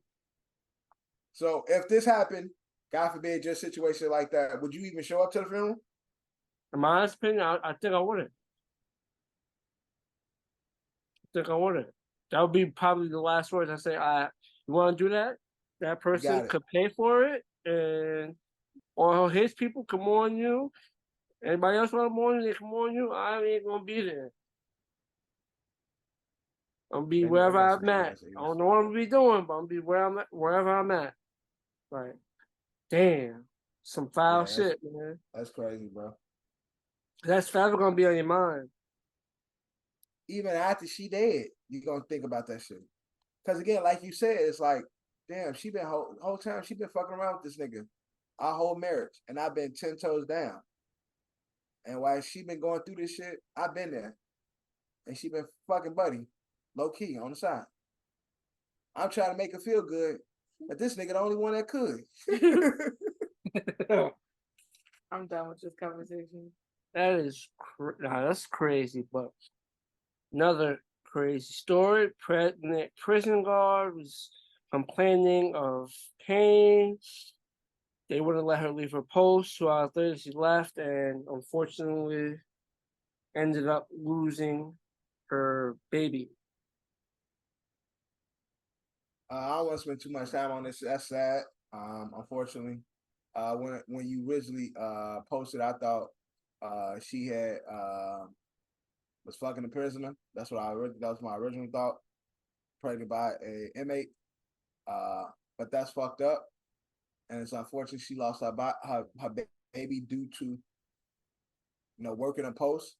But ultimately, at those situations, you got to do what's best for you and your child, and tell their ass, hey, I'm out of here. Like, at the end of the day, I'm gone. I don't care what y'all want or what y'all need from me, because at that point you have to think about your well-being and your child's. And I hope she's able to be compensated, although that doesn't fix anything, that doesn't bring her child back. But she definitely need to take legal actions against this prison, because it's unfortunate that she lost her child. Well, she's suing 3 of her supervisors.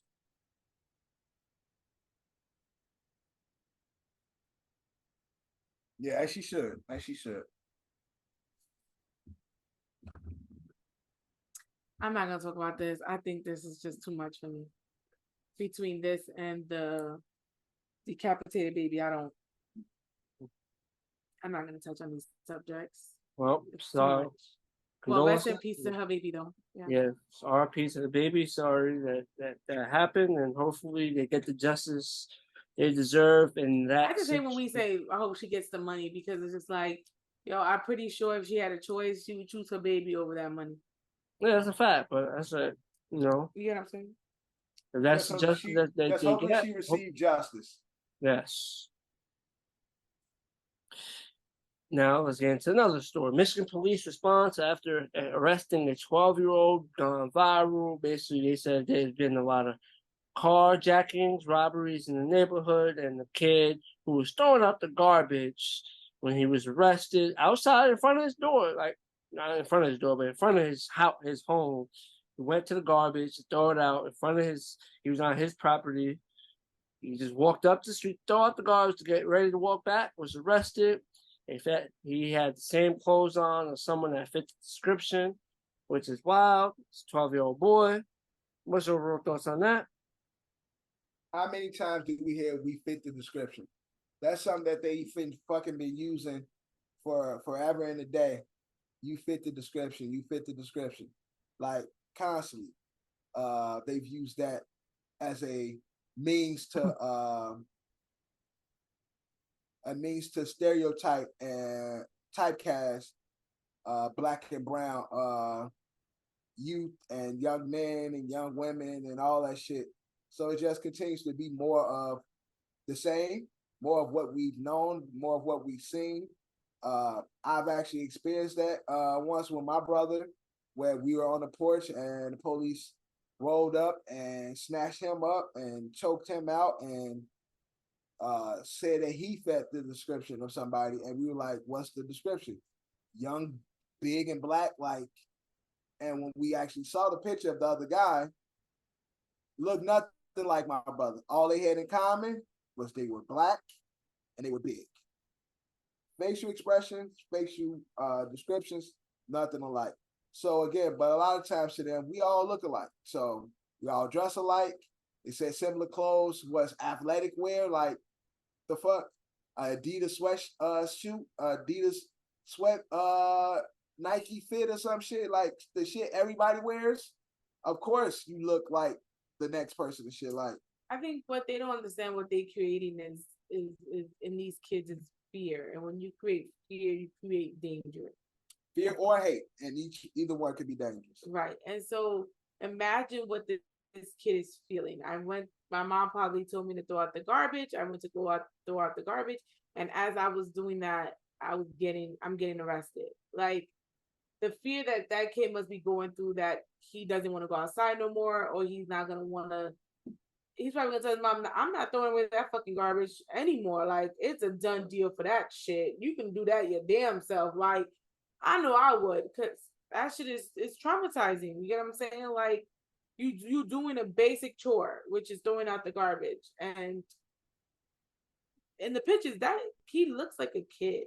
He don't look like a card thief. He looks like a kid. But again, to them, I get what you're saying, but what I'm saying is, you feel for this kid. This kid is what, 12, 13? Dorian is 9, and he looks like he's already 10, 11. You get what I'm saying? Like, you have those thoughts of as a parent, like, damn, like, what do you? And he looks so calm, but I'm pretty sure on the inside he's like dying. And it seems as though his parents probably trained him. Unfortunately, these conversations that we have to have with our kids about police brutality and how you get typecast being a young Black and brown man. Again, and you have kids that deal with it in one way where it creates fear, or you have another kid where it creates hate. Whereas the police who we pay to serve and protect us, now this one incident, I'm now stereotyping you because you motherfuckers, I hate y'all now because y'all done this to me without any merit. And so any cop, I don't trust. So you have these unexperienced guys or these people that's been in this business too long where they need to be retrained, but they're unfit to be out in the streets policing. And so again, we say this every year, all the time.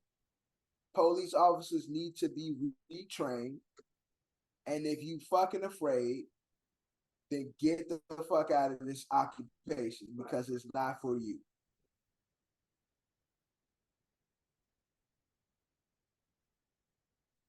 Fortunate, man. 12-year-old, he'll eventually go over that, but I'm pretty sure all that fear and everything, all that situation, it's gonna stick with him for a little bit. Could definitely be traumatizing. Mm-hmm. Now let's get into, obviously we covered that Tory Lanez was sentenced. Now they're saying people was writing on his behalf, hoping for him to get away with the sentence. One of the big names was Iggy Azalea, who also said she feels like he shouldn't get 10 years and he's not an abuser, but she said it was also meant to be private. But it came out.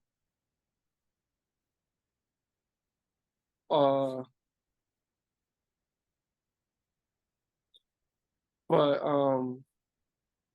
what's your overall thoughts on people coming out and speaking on Tory Lanez's behalf? I don't care. I mean, honestly, it is what it is. If people see you in a different light than what's being showcased in the moment, people are going to speak to what they know. So if I have a relationship with you and I feel like it was unjust, then as somebody that supports you, whether you were found guilty or not, I'm still going to support you and do anything within my power to try to help you. And so it's not a bad thing. I think the bad thing is these people sending these private messages and letters, and somehow the courts or the judicial system is allowing this information to get out. That's unfortunate because now you put these people's safety at risk. Mm-hmm. Because you have these stands and these super fans that do wild shit for the people that they support. So I think that's unfair. But I'm not mad at people support Tory, guilty or not, because at the end of the day, if you my peoples, and I'm gonna do my best, especially if I feel like you were wronged, I'm gonna try my best to help in any capacity I can. Mario said was free the another team. celeb, and actor Mark John Jeffries was Mark John Jeffries. He was in Power. He was in Get Rich or Die Trying. He played Lil Cease in Notorious. Okay. Yeah. Is He that was the the nigga other who person won't that grow wrote up? on his Yeah, behalf. he one of those actors that's still young. He's been younger his whole life. I mean, y'all where a nigga done stab a bitch 15 times, even though she didn't die. But y'all wear free that nigga. Free my bro. For more extreme crime. Right. So come on, man. Like people are allowed to feel how they feel about Tory Lanez, and they're allowed to, if they feel like they want to support him, they're allowed to do that shit. Who are you making Stallion to tell people, oh, y'all are women haters and y'all hate women and y'all not. Shut the fuck up. I free Tory. Shit, I'm about to make a shirt that says free Tory with his mugshot on it. Fuck? Get the fuck out of here.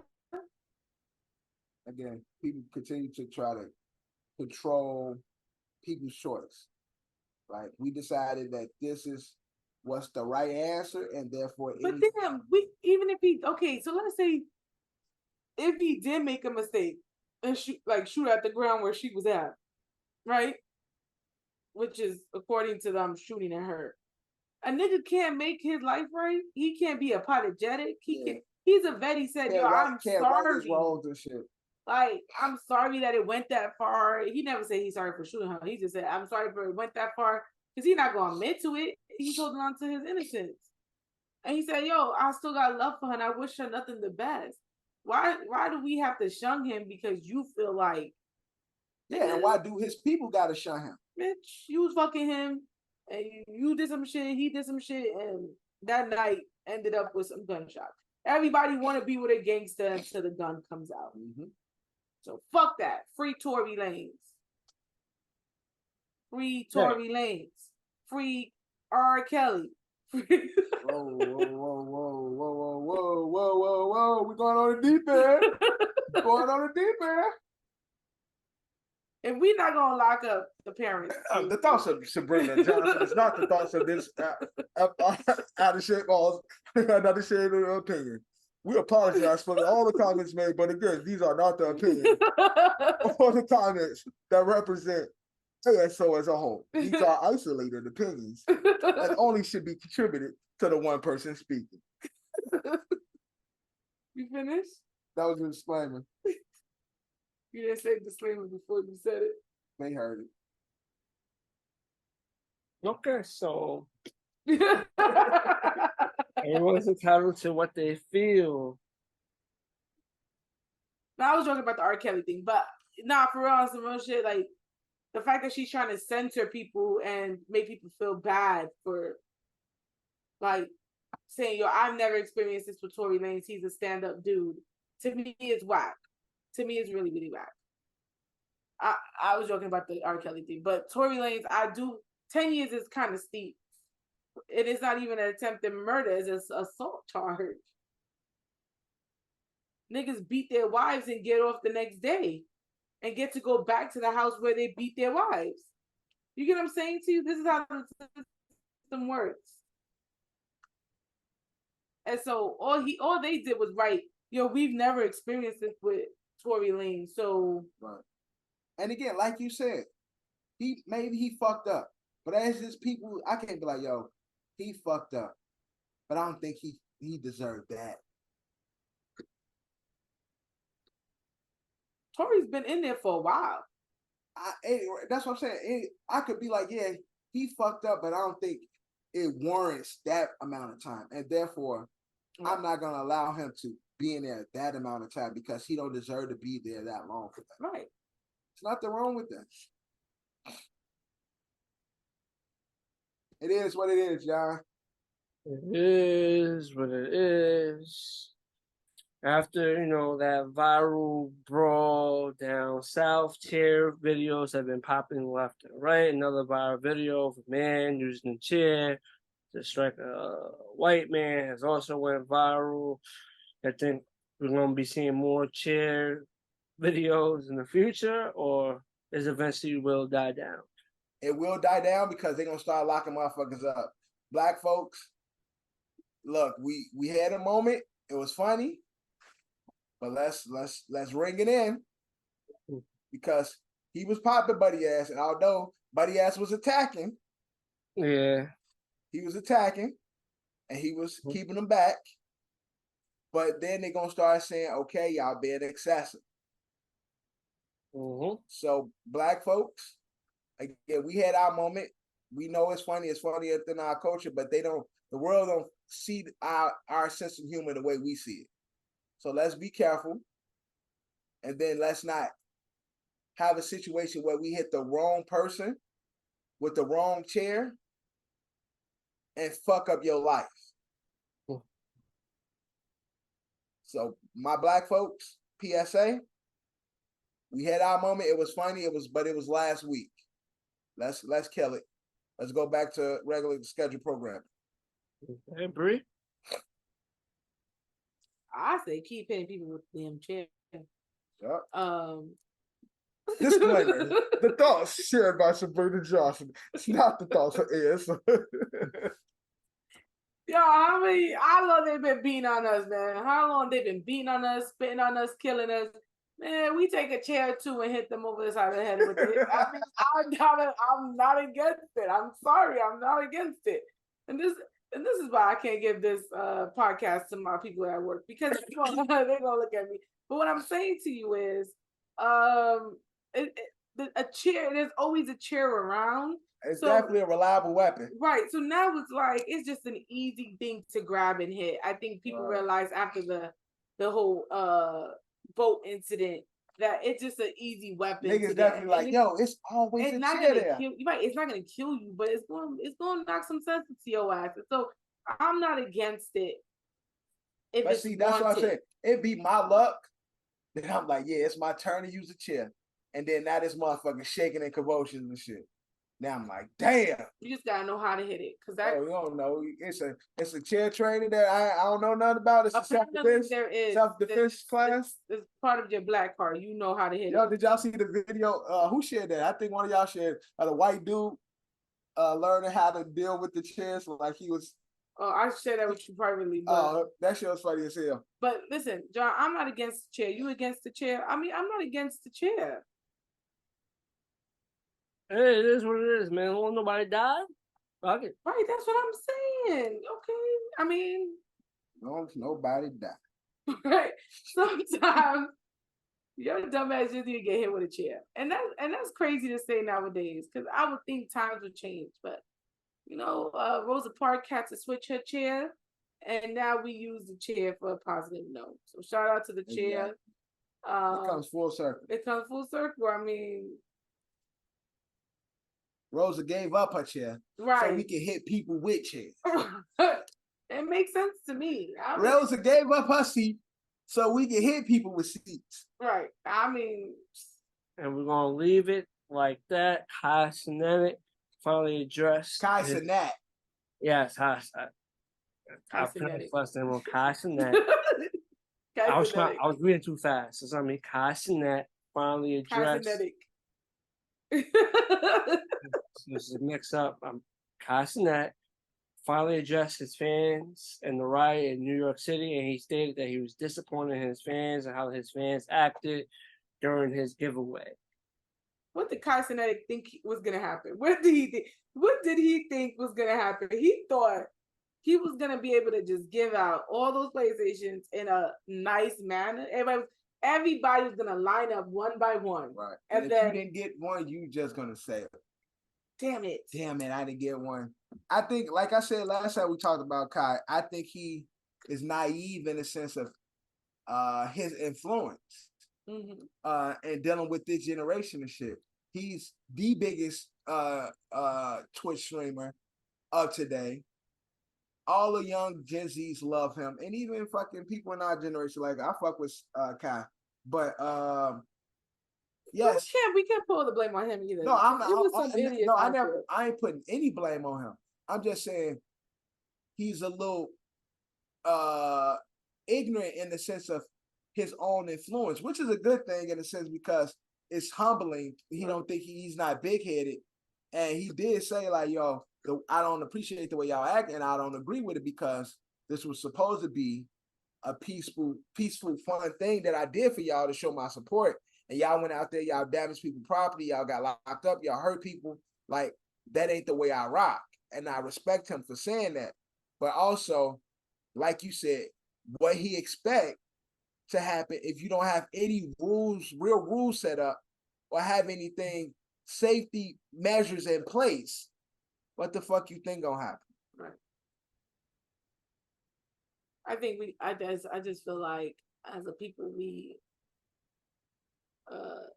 need to understand just because it's free doesn't mean we can act a fool. If it's free and some people everybody want, you see shit, motherfuckers be wilding for shit they gotta pay for. Remember them chicken sandwiches? Them KFC Popeye chicken sandwich, how niggas acting the fool? Popeye chicken sandwich. I saw Johnny on the camera acting a damn fool for Popeye. Oh. Niggas acting a fool for something they had to pay for. Low key, Johnny was out there for those PlayStations though. Bro, I dad had one sandwich. I ain't never had that shit again. I'm talking about Johnny was out there for one too far away from him. Right, he was out there trying to get a PlayStation. I saw him in the video. Johnny ain't out there. Johnny crib looked like Michael Jackson's bedroom. How you gonna tell people what his shit look like? Now they gonna go and try to. I ain't say where his house is. But we talked about it on previous. John crib looked like Neverland Ranch. A bunch of games and a bunch of boys. You know what they say on there, Michael Jackson. That was crazy. Bunch of games, toys, and boys. I mean, John, he ain't lying though, John. Your house is always full with boys. Well, men. Boys and men. Yo, I don't know what y'all talking about. That sounds crazy. Now Johnny, your house ain't always full with friends? Male friends? Let's be come on, Johnny. We ain't every other answer. Let's be honest, Johnny. What you people are talking Johnny, about? sorry to answer the question. You people. He's so racist. Johnny. Johnny. Next topic of conversation. We're not gonna change this topic until you answer the question. I'm gonna speak over you. Do you not be having friends there or not? Say yes or say psych. I say yes or say psych. You have friends Johnny, over? no, bro, I do have friends and over. majority of those friends are what? Don't lie, Johnny. Whatever they identified to be. Johnny. It's 2022. He said they got identified. I'm gonna watch this and be like, damn, Johnny, you know what the fuck we identify as. Yeah, we ain't friends. Yeah, John. You be fucking up. Change the subject, John, because you don't call your friends non-binary. So change the subject. I'm saying that. That's just proper way to speak nowadays. Is Troy non-gender, non-binary? I didn't say he's non-binary. What did you say? You said I said he's not friend. He's non-friend conforming. Oh. I said the proper way to address things is not calling it by gender, right? That's how it goes, right? That's how it goes. Well, okay. Now you want to be all technical, right? Because I know I was about to say something. No, I'm gonna just say it anyway. I call a man, but nowadays you can't call a man a man. You have to. He ain't gonna really tell the world that his house is like Boy Scout cookies. Boy Scout camp. It's just a bunch of boys in the house playing games and sleeping over. Head to toe. Head to feet. Head to feet. It's they the Lost Boys and shit. And Johnny's Peter Pan. Crazy stuff. But back to the topic at hand. There was a supposed active shooter at the Dirk concert, but then it was proven to be a hoax. And in the midst of that, his show was ended. And then some fans started going crazy and stealing merchandise on their way out. What's your overall thoughts on that whole situation? They stole, right? I was reading, they stole over $5,000 in merchandise. So how much? They stole 5,000. I was reading it because me and Devin was talking about this. I think we were on our way to dinner on Sunday. We were talking about this and how now Chicago is going to become a no performing zone. Like people are technically not want to go there because of how their shows always end up, right? And so I was like, let me just look into, because I saw the video where he was like, if I hope there's video of the people who were stealing so I can post them. And then I went to go look, and it was $5,000 worth of merchandise. Now that may not seem a lot to y'all, but you got to remember he still has to pay for the venue. So the venue and him probably have a contract where, like, if we sell this and we sell that, we keep that money and that's ours, right? So if you stealing a chunk of that, he still now has to come up with that money to pay the venue, whether your shit went to shits or not. That makes sense. Shit went to shit. That's funny. Again, unfortunately for Dirk, you know, it's one of those situations where if somebody say an active shooter or someone has a gun, because of the fan base of his music, people will believe it quickly. And in Chicago, that don't help it. As we know, Chicago artists already motherfuckers like Chief Keef can't even perform in Chicago. And that's by Chicago law enforcement not allowing him to perform. I think that's not only would Dirk want to stop performing in there, but I also think Chicago PD will stop like hosting artists that makes that type of music because they easily can incite riots like such a thing like this and shit.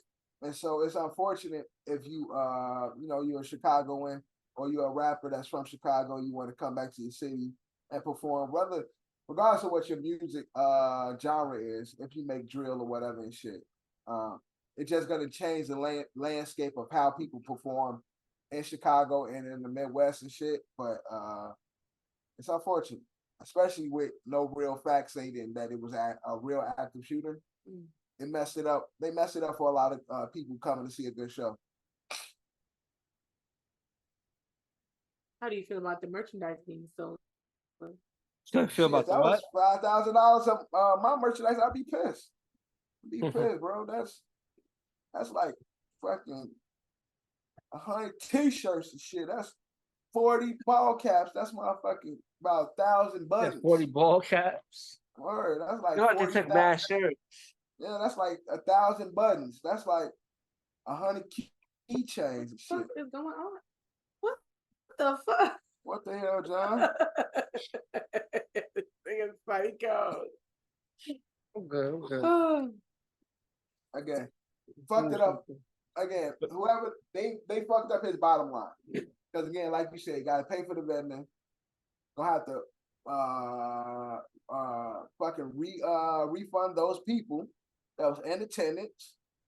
There's a lot of people that's gonna get paid, that needs to be paid back, and they fucked it up for Dirk because he gotta pay them and not, get his money because he's gonna be doing damage control for everybody else. Right. Mm-hmm. But keeping it on shows, Drake was ready to, can't even use that word. Drake was ready to get on a fan because a male fan wrestled a sweated towel that Drake used from a female fan. Now, what type of female was this? Before you had jump into the guy. Or what type of guy this was? I just said before y'all jump into the guy, let me just get my feelings out for a female. What the fuck you gonna do with his sweat? As a woman, what the fuck does that do for you? It's not like he threw his number, bitch. And it was a towel that he touched though, so How he I touched get the wipes sweat. his I get sweat the off. no. I get the sweat part. What you're saying, yeah, but That's it's disgusting. I don't even like my husband when he goes and play football or play anything with my son when they come in. I don't even like him to hug me because they both sweaty.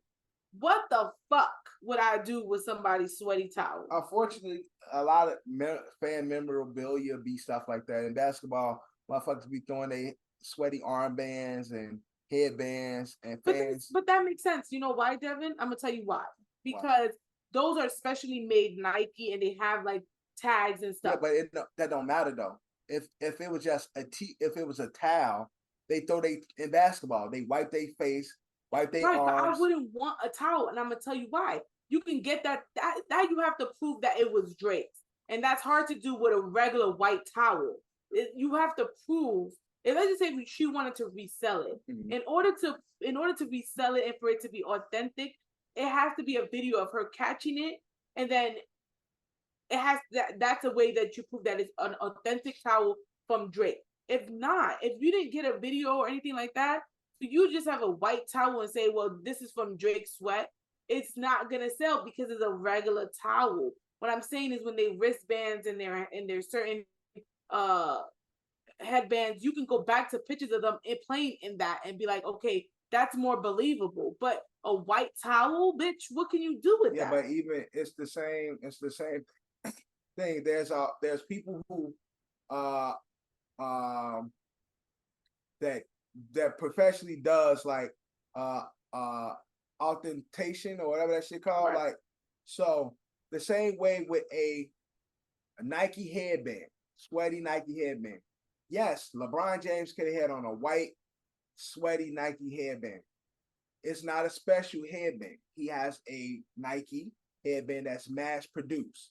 You still have to authenticate this being LeBron's white Nike headband. But that's what I'm saying. It's better if there was a video of you catching the headband. So this way, when you do go to authenticate it, it's more of like, okay, I caught it. Yeah, but a lot of times you don't have visual proof. There's something that these people specialize in doing to find out if this is what happened.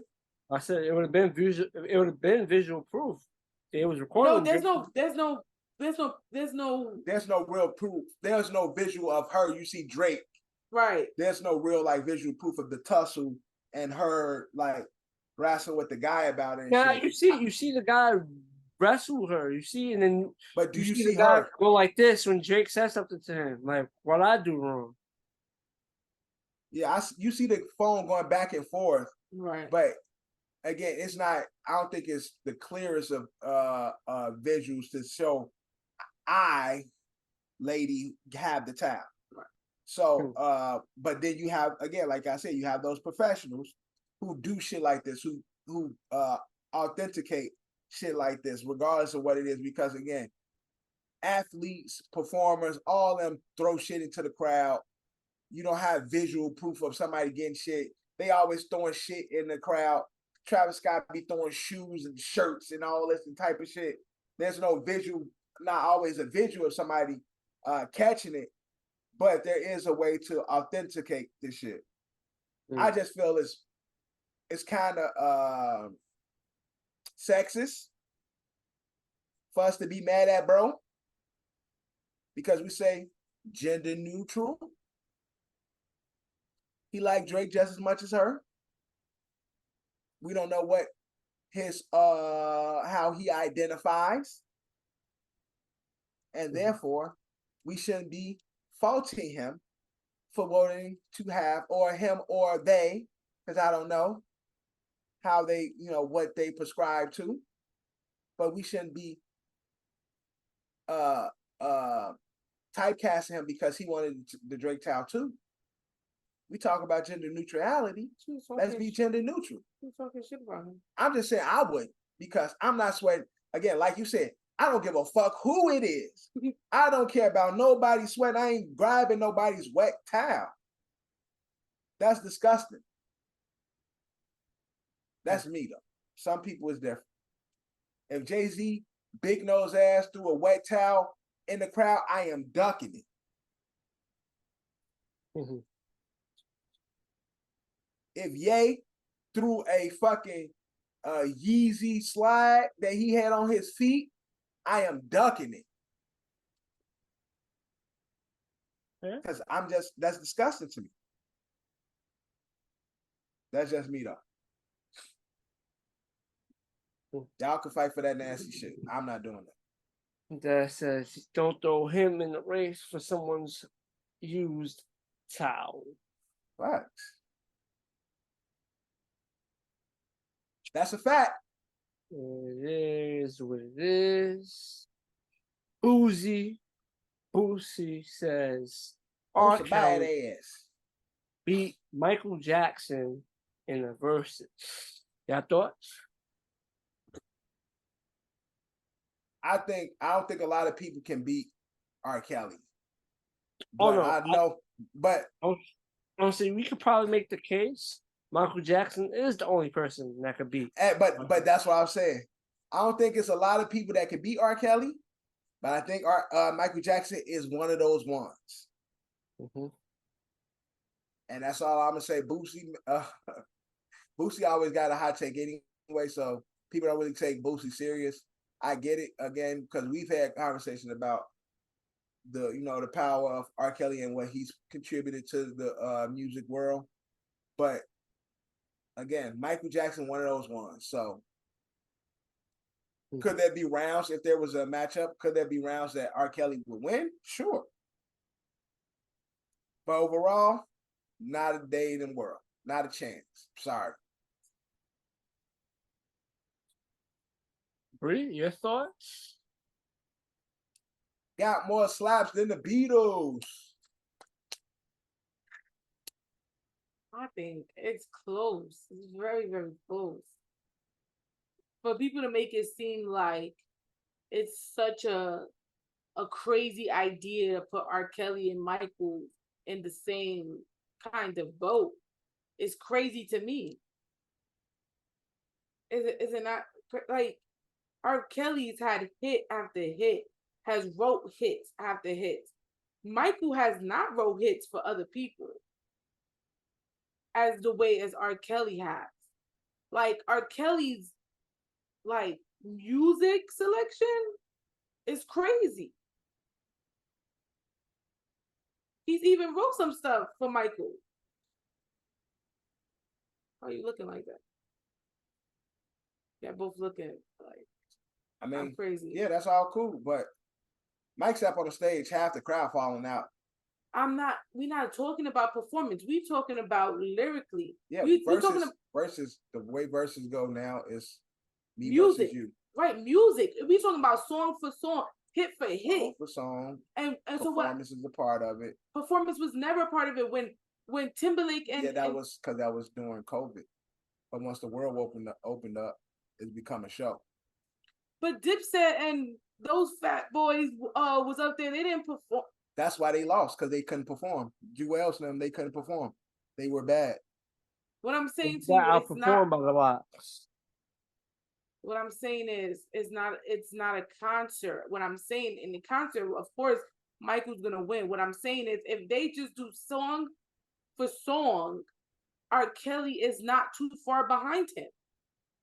That's it. I ain't mad at that. I'm not mad at that. So for people to think that, R. Kelly's not even on Michael's level, let's cut the shits. He wrote a lot. What? No, nobody's saying that. My whole thing is he gonna beat Michael Jackson? No, I strongly believe no. With everything R. Kelly's versus done, is 20 songs. 20 songs versus 20 songs. I strongly believe no. And like I said, I've been saying this for the longest. There's not many people that can go in the verses with R. Kelly. We don't even talk about Michael in the verses because it's like, why are you talking about the boogeyman?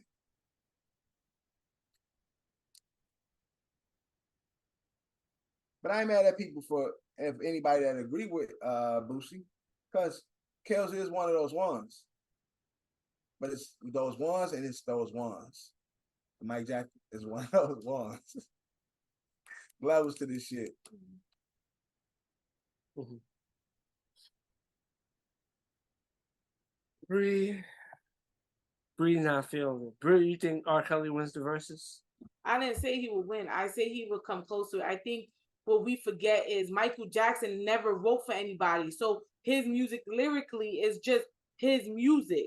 R. Kelly will pull out all stops. R. Kelly can go past 20 songs. R. Kelly can hit some hits where we like, damn, we forgot about that. Or it's in the sense of R. Kelly, damn that song, or damn that song, or damn that song. And R. Kelly could keep going while Michael stops. And we forget that because we so blinded by the fact that he's this guy or this douchebag that we forget his music selection. We can't just delete it from the face of the world, because if that's the case, then a lot of artists is gonna have to give up their Grammys, their Oscars, and shit like that. Let's just be real with it. He's won Grammys and Oscars for songs that's not even his. So when we talk about verses, it's the same thing as when we talk about Jermaine Dupri. It's the fact that he has music under his belt, that shit that he made hit after hit after hit. It hasn't been one song of R. Kelly's where you're like, damn, that it's been hit after hit after hit. I hated that Trapped in the Closet shit though. But you were the only one. That shit was played everywhere. That shit was epic. Like people were waiting for the next. It was definitely epic. The first 5 parts was good, and after that he just went crazy. Yeah. But what I'm saying to you is, it's shit that not even his, that he's wrote for, that we can't forget. So that's the only reason why I think Boosie's saying like, yo, take away the person, because if that's the case, then Michael has a reputation as well. I gotta make a change for once in my life. And people would say like Michael was a child. So I mean, they close to it. I'm not gonna say Celebs is gonna win, but he's close to Michael. I'm sorry, he is. I'm not talking about performance wise. I'm talking about music. Oh, really? Michael Jackson wrote for other artists too. Who he wrote for? He wrote for white nigga. You said who? He wrote for Paul McCartney. He wrote for Diana Ross. Yeah, that's why I meant Paul McCartney. What songs? He wrote that song they got together. Say. That's what the song's called. He wrote a song called Muscles for Diana Ross. He wrote the song Why by 3T. Do you know that song, Johnny? There was a song for his nephews. Right, but it wasn't his. Again, you missed. It doesn't matter. I can't say it's not a hit because we don't know what it did. I mean, we don't know it. I'm pretty sure it probably was. Johnny, it was not. We don't even know who those artists are. Again, R. Kelly has wrote for. You know who Diana Ross and Paul McCartney is. Okay, so that Diana Ross song, do you know it? No. Do you know it? He wrote a song for I just wrote The Girl Is Mine. Yeah. He wrote Nighttime Lover for LaToya Jackson. Johnny, but you put my point. None of these shits were his. No, you said he didn't write. No, I said R. Kelly. Did I not say? Yeah, but her point is saying the writer she's talking about.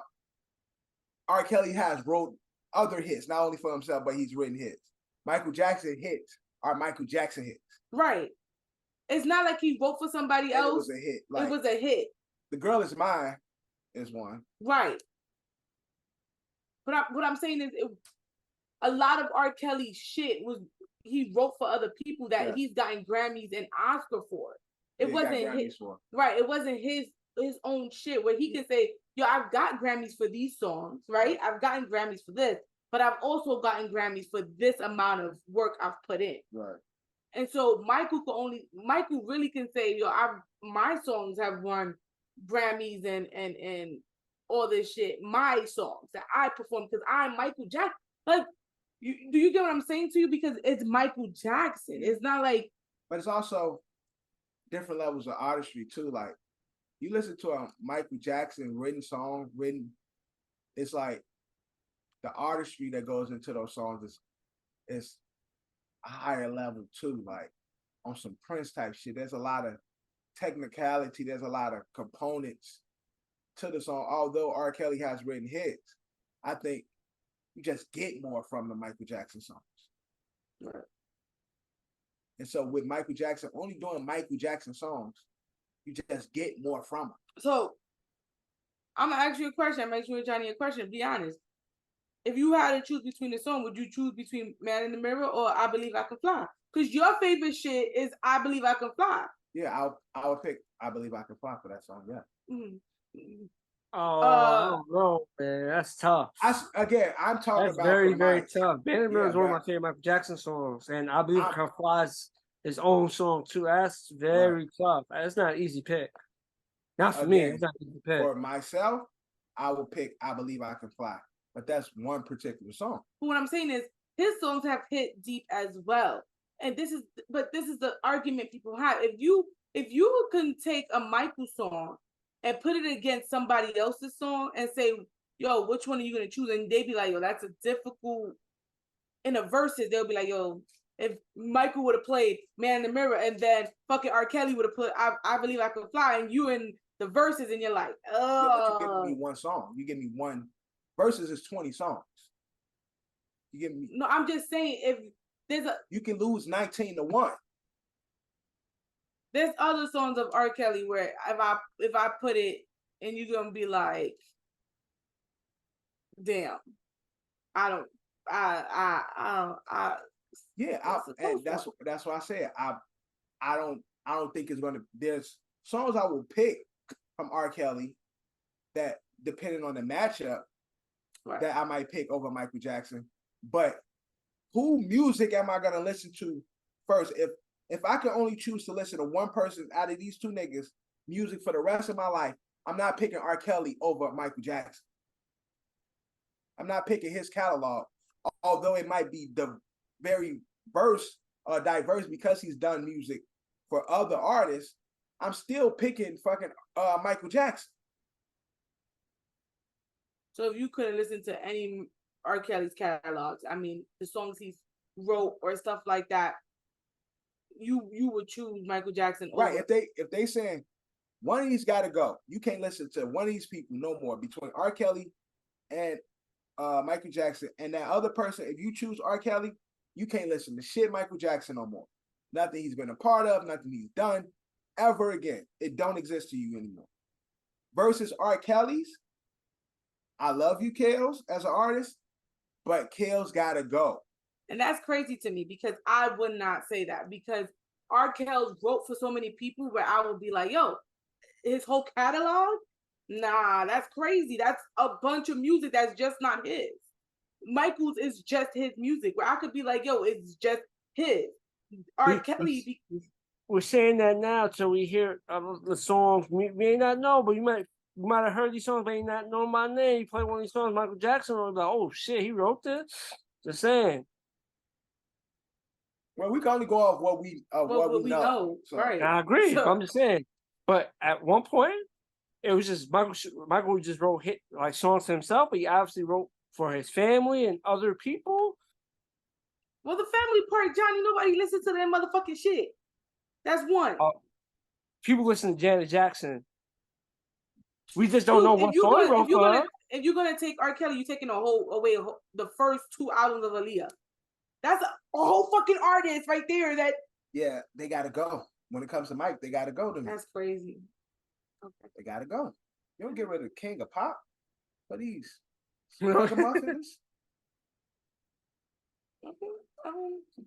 Okay, I'm done. King R&B gotta go when it comes to king of pop. But they are both kings in their perspective genres. All right. Hey man, it is what it is. It's preference, subjective. You're entitled. Everyone's entitled to their opinion. Now let's get into our closing segment, inspired by supposed to be our lead topic, but ended up being our second topic. Oh, The good old Fab Four. We're gonna give you our Fab Four New York rappers. Fab Four New York rappers. From 4 to 1, we're gonna hit our rappers. Nav, you want to do the honors start with your number 4, or Breeze gonna do the honors start with her number 4? I don't want to start. I can start. I can start. At number 4, this all time, right? Yes. All time. New York rappers. At number 4, I have Busta Rhymes. Okay. Busta Rhymes at 4. Bree, what's your number 4? Oh, I thought he was just gonna say his. You know, Dev likes to go do the countdown. He doesn't like to do the whole 4, 3, 2, 1. He likes to do 4, 4, 4, 3, 3, 3, 2, 2, 2, 1, 1, 1. Why are you doing it like that? That's Because dumb. we all do it together. We unveil together. Young M.A. Young M.A. at number 4 for my wife. Yo, Johnny eyes when I was like, what? Shout out to Young Man, but number 4 all time is crazy. Mm-hmm. At number 4, I have 50 at number 4. Of course you do. At number 3, I have B.I.G., the notorious B.I.G. Okay. Bree at number 3. I have Little Kim.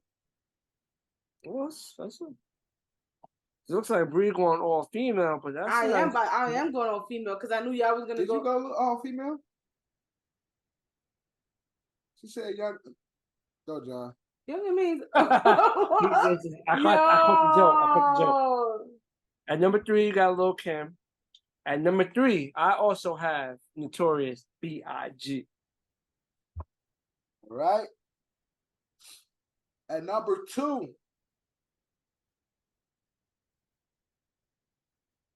unfortunately, right? So I like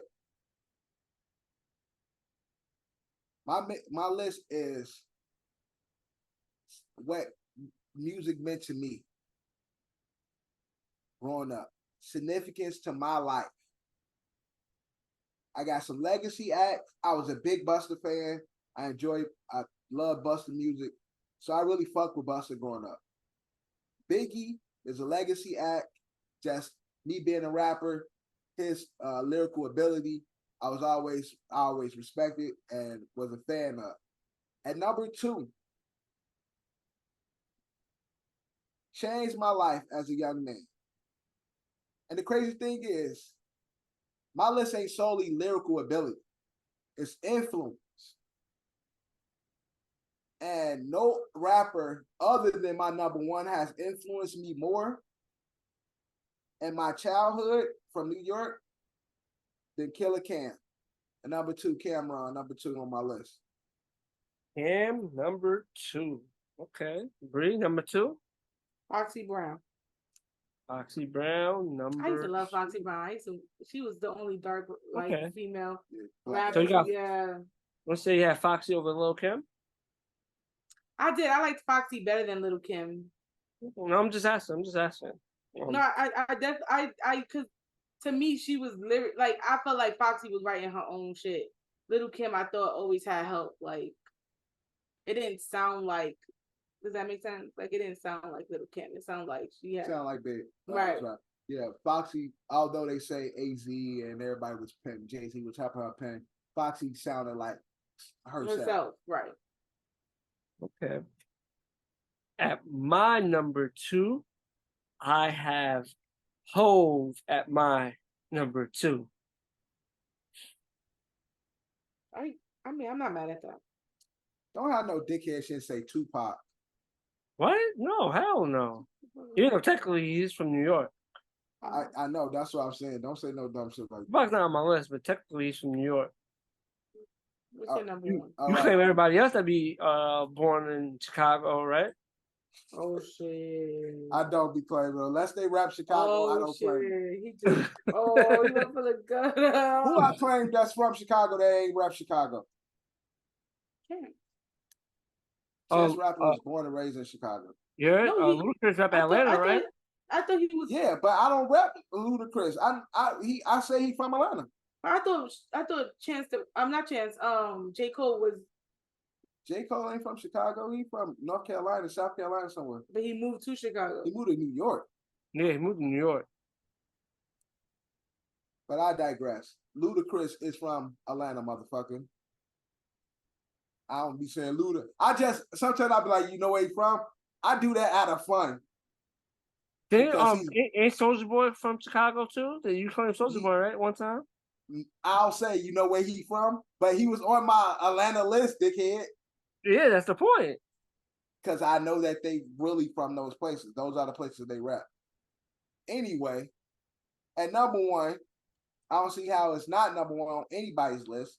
Because just like we said when we were talking about the top 50, there's no other artist, rapper that gives you dope lyrics, dope songs, fly, fucking commercial records, girl records, boy records, street records. Don't nobody do it better than the God MC himself, Hov. That's the only fucking right answer. Okay, that's answers. Hov at number one. Bree, who you got at number one? Dumbass Hov at two. I have Nicki Minaj, and I'm gonna tell you why. It was that I ain't mad at her list because she did a girl list. But your shit is wrong, John. I would say Nicki Minaj, right? One, because let's not forget Nicki Minaj gave Hov and Ye a run for their money on Monster. She was the only female rapper who can actually say that in her time. She came out with one of the two dopest rappers in the world, and nobody that killed her verse over theirs. Let's be honest. Man. Hov got a lot of records, but he get killed on his own shit, man. Hov, and I was just about to say, he ain't got a lot of records, but he have other records where he got beat on tracks. That happened. Right. It happened. But it wasn't just Hov. It was Ye too. And for her to say, I was on a record with Hov and Ye. That's such a big deal. Well, technically, that wasn't Hov's record. I said own record. That was Ye's record. Yeah. But I just said for the no, you're right. No, I said something. I corrected what I said. You're right. She was on there with Ross, Ye, and Hov. Right. And she had the best verse. Right. So no other female to me can say that. Yeah. So because of that, Nicki, even though now she a clown right now, but nobody can. Nicki's a good rapper. She's a good rapper. She's still been acting like a clown. With that being said, Nicki Minaj takes my number one. Yeah, when you body Jay, Kanye, Rick Ross on a song, you get to talk the shit that you want to talk. All the shit you want to talk. You just gave the blueprint how she is. She did that, and no one could take that away. You don't act like a goofy because there was people before you that paved the way, and so you were supposed to pave the way and not act like everybody got to bow to you. She wasn't bowing to everybody. You don't bow when you know you're the best out there. You have that mindset that you don't need to bow. So she can't expect people who are coming up just to bow because she's Nicki. With that being said, she's number one on my list, and I have the best female list. So go ahead. At number one on Johnny's list, that Dev accused of being wrong, my number one is Nas. That's crazy. Number one. I'm not gonna agree with that number one, Johnny. Nas would have been my number two if Cam didn't have a big influence on my life. I mix my list up. When it comes to just lyrical ability, Nas is number two to me. But he ain't definitely number one over that's Hov. a bit much, John. I mean, I'm agree with your Hov at two, but Nas being one is a bit much. That's a bit much. That's you push. You heard Jay's Dev's number one. Like you said, Nicki Minaj could say she killed him on the verse. Nas could say he beat the GOAT MC in a battle, which he did. Correct? Yes, he did. So that he has that in his case. Okay. You can say he beat Hov, right? And Hov supposed to number one. That's a fact. He did. He did win that battle. He did. But does that make him the best? No, it don't. It don't. Okay. I'm just saying it helps his to case. me, Nas, I agree with that. It's It's not definitive. Like, oh yeah, because he beat Hov, he's number one. Some people could take it that way. Some people can. I'm But I just think saying that he's not the adds best. to the thing. But what you gonna say, Bree? I apologize. No, I'm just saying he's not number one. Nas is not number one to me, and I'm just being honest. He's not number one to me. I could maybe remember 2 or 3 Nas songs that probably hit. I fuck with Nas, man. Godson, Stillmatic, Purple Tape. I Rule the World. Oh man, Ether. A lot of his later albums, later albums, Ether was on Stillmatic. I really fucked with those albums, with his later albums. But yeah, it's different on that whole side. And Nas is second, but it's not a close second. And it's up to debate, man. It's up to debate. It's debate with the mentally. We talked about mental health on this episode. What's that? Somebody need to go get a mental health checkup. I rocks with Hov, man. I rocks with Hov. No, you don't. I really do. I really do rock with Hov. But John be picking mad niggas over Hov, bro. That's not true. That's not true at all.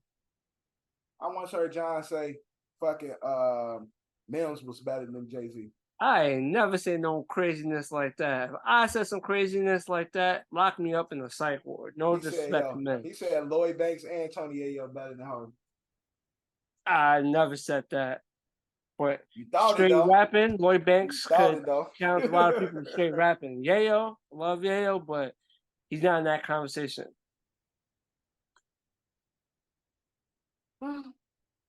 Talking straight rapping, listen, when it's straight rapping, there's heavyweights and straight rapping that can hold their own with people. But I also think a lot when I try to praise Hov or I talk good on Hov, Dev just rejects it because I say Eminem is close in rapping capability wise, and Dev hates Eminem so much he rejects when I praise Hov or I say I like Hov. I think that's where it comes from. Because it's blasphemous. I ain't mad at you saying a lot of other people, but he ain't good. Nah, Eminem's good, bro. I understand it may not be relatable to you or thing, but when you really listen to like the stuff he's saying, it's like, ooh, she said what? But I'm a mantis, praying mantis santis, mantis, vivivantis gigantis. I pray to the sky and then the devil fall. I make the devil ball because it's fall. I stick an eye in my eagle eye and then I sigh. Okay. Man, it is what it is. It's all subjective. We gave you he's so weak. He's so weak. I'm about to leave this. We give us our Fab Four. With that being said, that's a wrap on brand new episode of Another City Opinion Podcast. This is your boy John, my co-host Bree, and my guy Dev in the back. Bro. We are out.